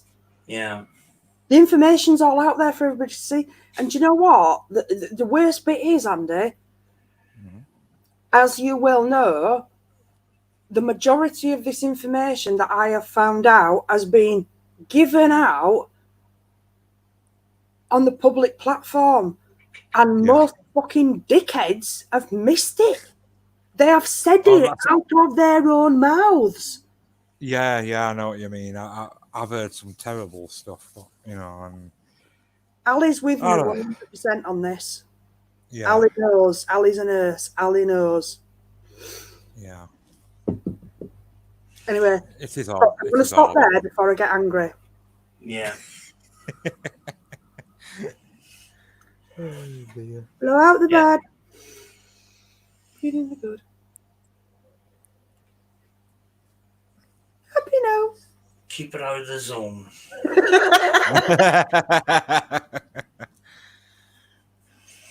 Yep. I've been keeping a lot of things out of the zone lately. You know? Oh, have you? Oh, yeah, there's a lot of things in the paranormal I'm keeping out of the zone. Yeah. You know? Yeah, you better off just do your own thing. Do your own thing. You know, whatever's gone on, somebody else has done it. It's got nothing to do with the paranormal field as such. But the thing is, you get rid of one person, you have 3 or 4 people right now that are just as bad. Yeah. You know, they're feeding off this, and they're behaving even worse. Yeah. You know, so I'm just better off. You're just better off. If your channel is about, you know, going out to nature and doing your thing, just do that. Mine is going out exploring, going out seeing lovely places, doing paranormal investigating. That's what I'm doing, and that's why I've removed a number of videos off my channel. I've lost thousands of views of it, but to keep the peace and the peace inside the community, it's worth it. You know what I mean? Yeah. You know, it's worth it. You know, some of these videos, calling out videos, had a purpose at the time. You know, but you know, people have got the message now, hopefully, and you know, them videos don't have any purpose anymore, so I just took them down. Good for you, Sam. I've got major respect for that. To be fair, you know, it's Good definitely. for you, Sam. You know, and not only that, but it served its purpose. And what's the point in not just what's the point in keeping it on there for them, but it's on, whenever it's on your channel, you can see it as well. So when you spoke the other week after Andrew's video, you had me in tears. I was crying myself. No, you were. No, you were. All I wanted to do was put my arms through the fucking screen and hug you. And, you know, like you said about boxers and taking stuff out and dealing with them, that's done now. Yeah, and it's, you know, it's relevant to know because the person in question is going through a huge battle and going through unknowns. You know, he showed tablets he was on. I'm on the same tablets, you know, but I did have to. It was like I was building my house on sand. Yeah. Every time I tried to build up, part of it kept falling down, and it was a vicious circle. And I had to lose everything in my life. Yeah. And start again to be the person that I am now. And I thought I would never get there. Yeah. Because I was a very, very angry person. Yeah, I understand that. You know, and I can relate to that person in some way because I can't throw stones. Yeah. You know, I can't throw stones anymore because I see that battle. You know, I'm not condoning what's happened. Yeah. But, you know, none of us are perfect either, like, you know. Yeah. You know. I agree. And, you know, I'm just concentrating what makes me happy, and that's going out and doing things. You know, pushing myself because, you know, there was a time before this that I was watching Oh My Gosh at home and I wasn't able to get out. Yeah. And I was looking at Oh My Gosh and I said, you know what, I want to do what he's doing. Yeah. And now I'm doing it in my own way kind of thing, you know. You know, and I'm happy with that. Good. You know? Yeah. And doing it your way is the best way because I think to try and replicate what somebody else is doing is kind of wrong anyway. I think we should all find our own way. We should all do with the paranormal for us. Be it the paranormal or whatever path we choose, we should all find our own way. Yeah, I think with the paranormal community, a lot of people are following a trend. Yeah. What they see on the TV, like Ghost Adventures. Yeah. You know, jumping into Spirit Box, this and that and that. But, you know, looking at what Andy is doing, he's doing what he thinks is right. Yeah. And he's not copying anybody else. And that actually was a big learning curve for me, because I actually was kind of caught up with the same format of investigating and stuff like that. And, I'm slowly finding my own natural way. And that's why we went to the woods the other night. Yeah. And I think, when we all start off, we do that because you pick up, you watch people and you think, all right, yeah, that's how it's done. And, just when we all start, we do, because you think that's how it's done. But then slowly you evolve, you find your own way. Yeah. But when you all start, it's the same as anything. When you learn anything new, you copy what your teacher does, for want of a better word. Yeah. But then you evolve and you find your own way. Yeah. But to just replicate what somebody else is doing, which there's a lot of people out there that do that. Nah, I've no time for that. It's actually, it's not being creative, copying. Exactly. Yeah. You've got to find your own way, because then you're true to yourself. Yeah, and I kind of see where things are sort of going now. We're probably going to end up like two comical idiots doing paranormal investigating that are very serious, but still take the piss. Do you know what I mean? And you know what? And you'll be bloody brilliant at it. Not probably, you are bloody brilliant at it. And you'll probably find that you enjoy it far more than you ever thought you would, doing it that way, than trying to be dead serious all the time. And like you said, it flows better with you two and your little cameras than having all this massive equipment. And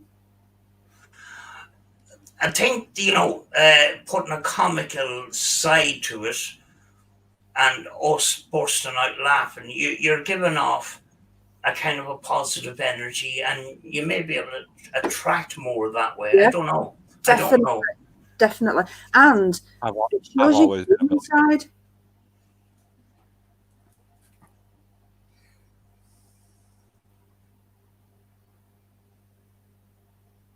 Yeah.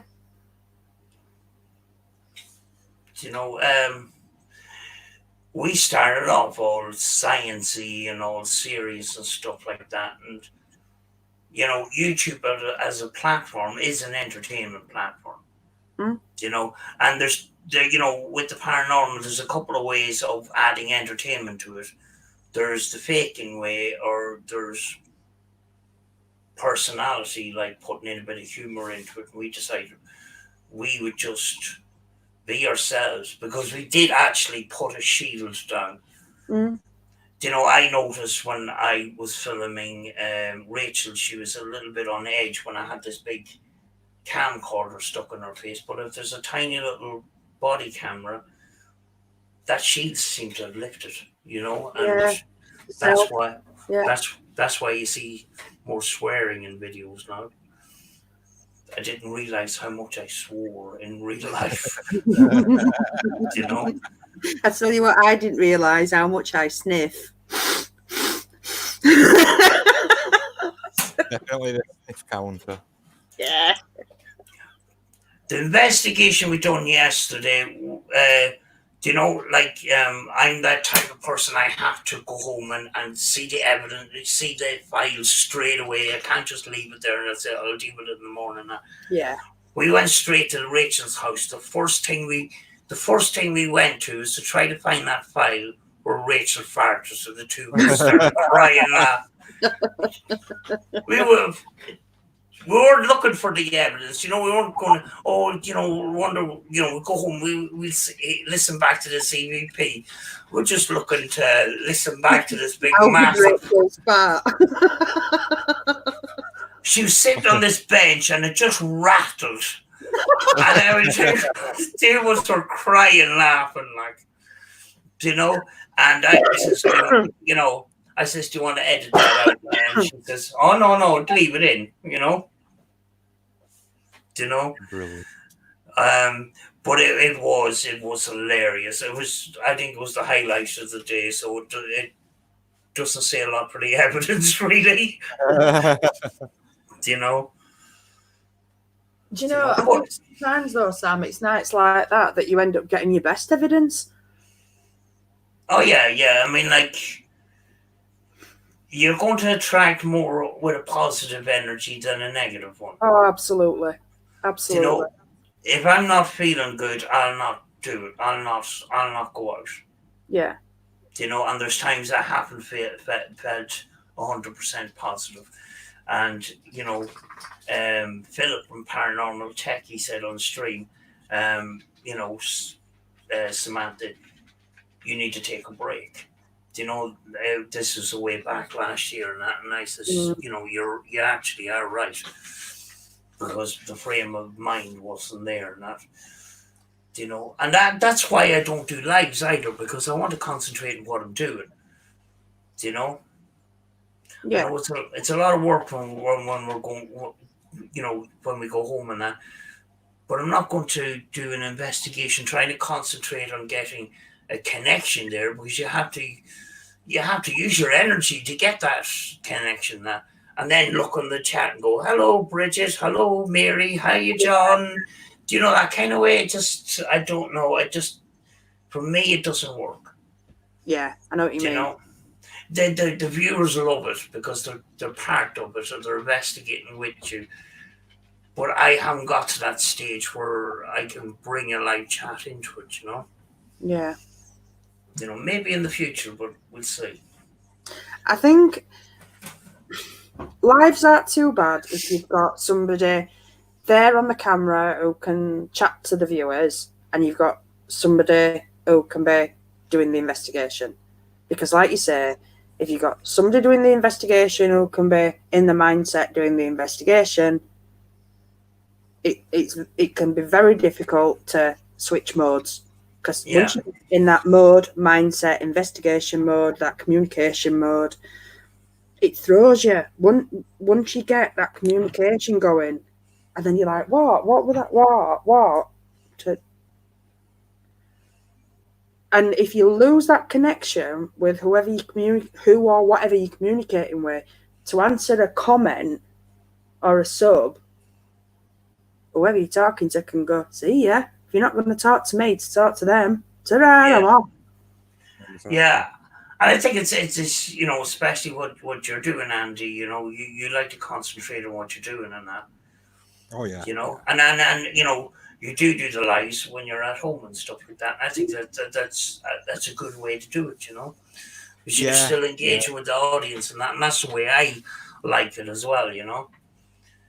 I think I'd only ever really do a live if it were like a special look, you know, like a proper, like it when we hired Walton and all that, and we did like a quick live to show everybody around it. But then when it comes to investigating, you know, live or off, and we were going into video, you know, and I like that sort of way to do it personally. It works for me. Yeah.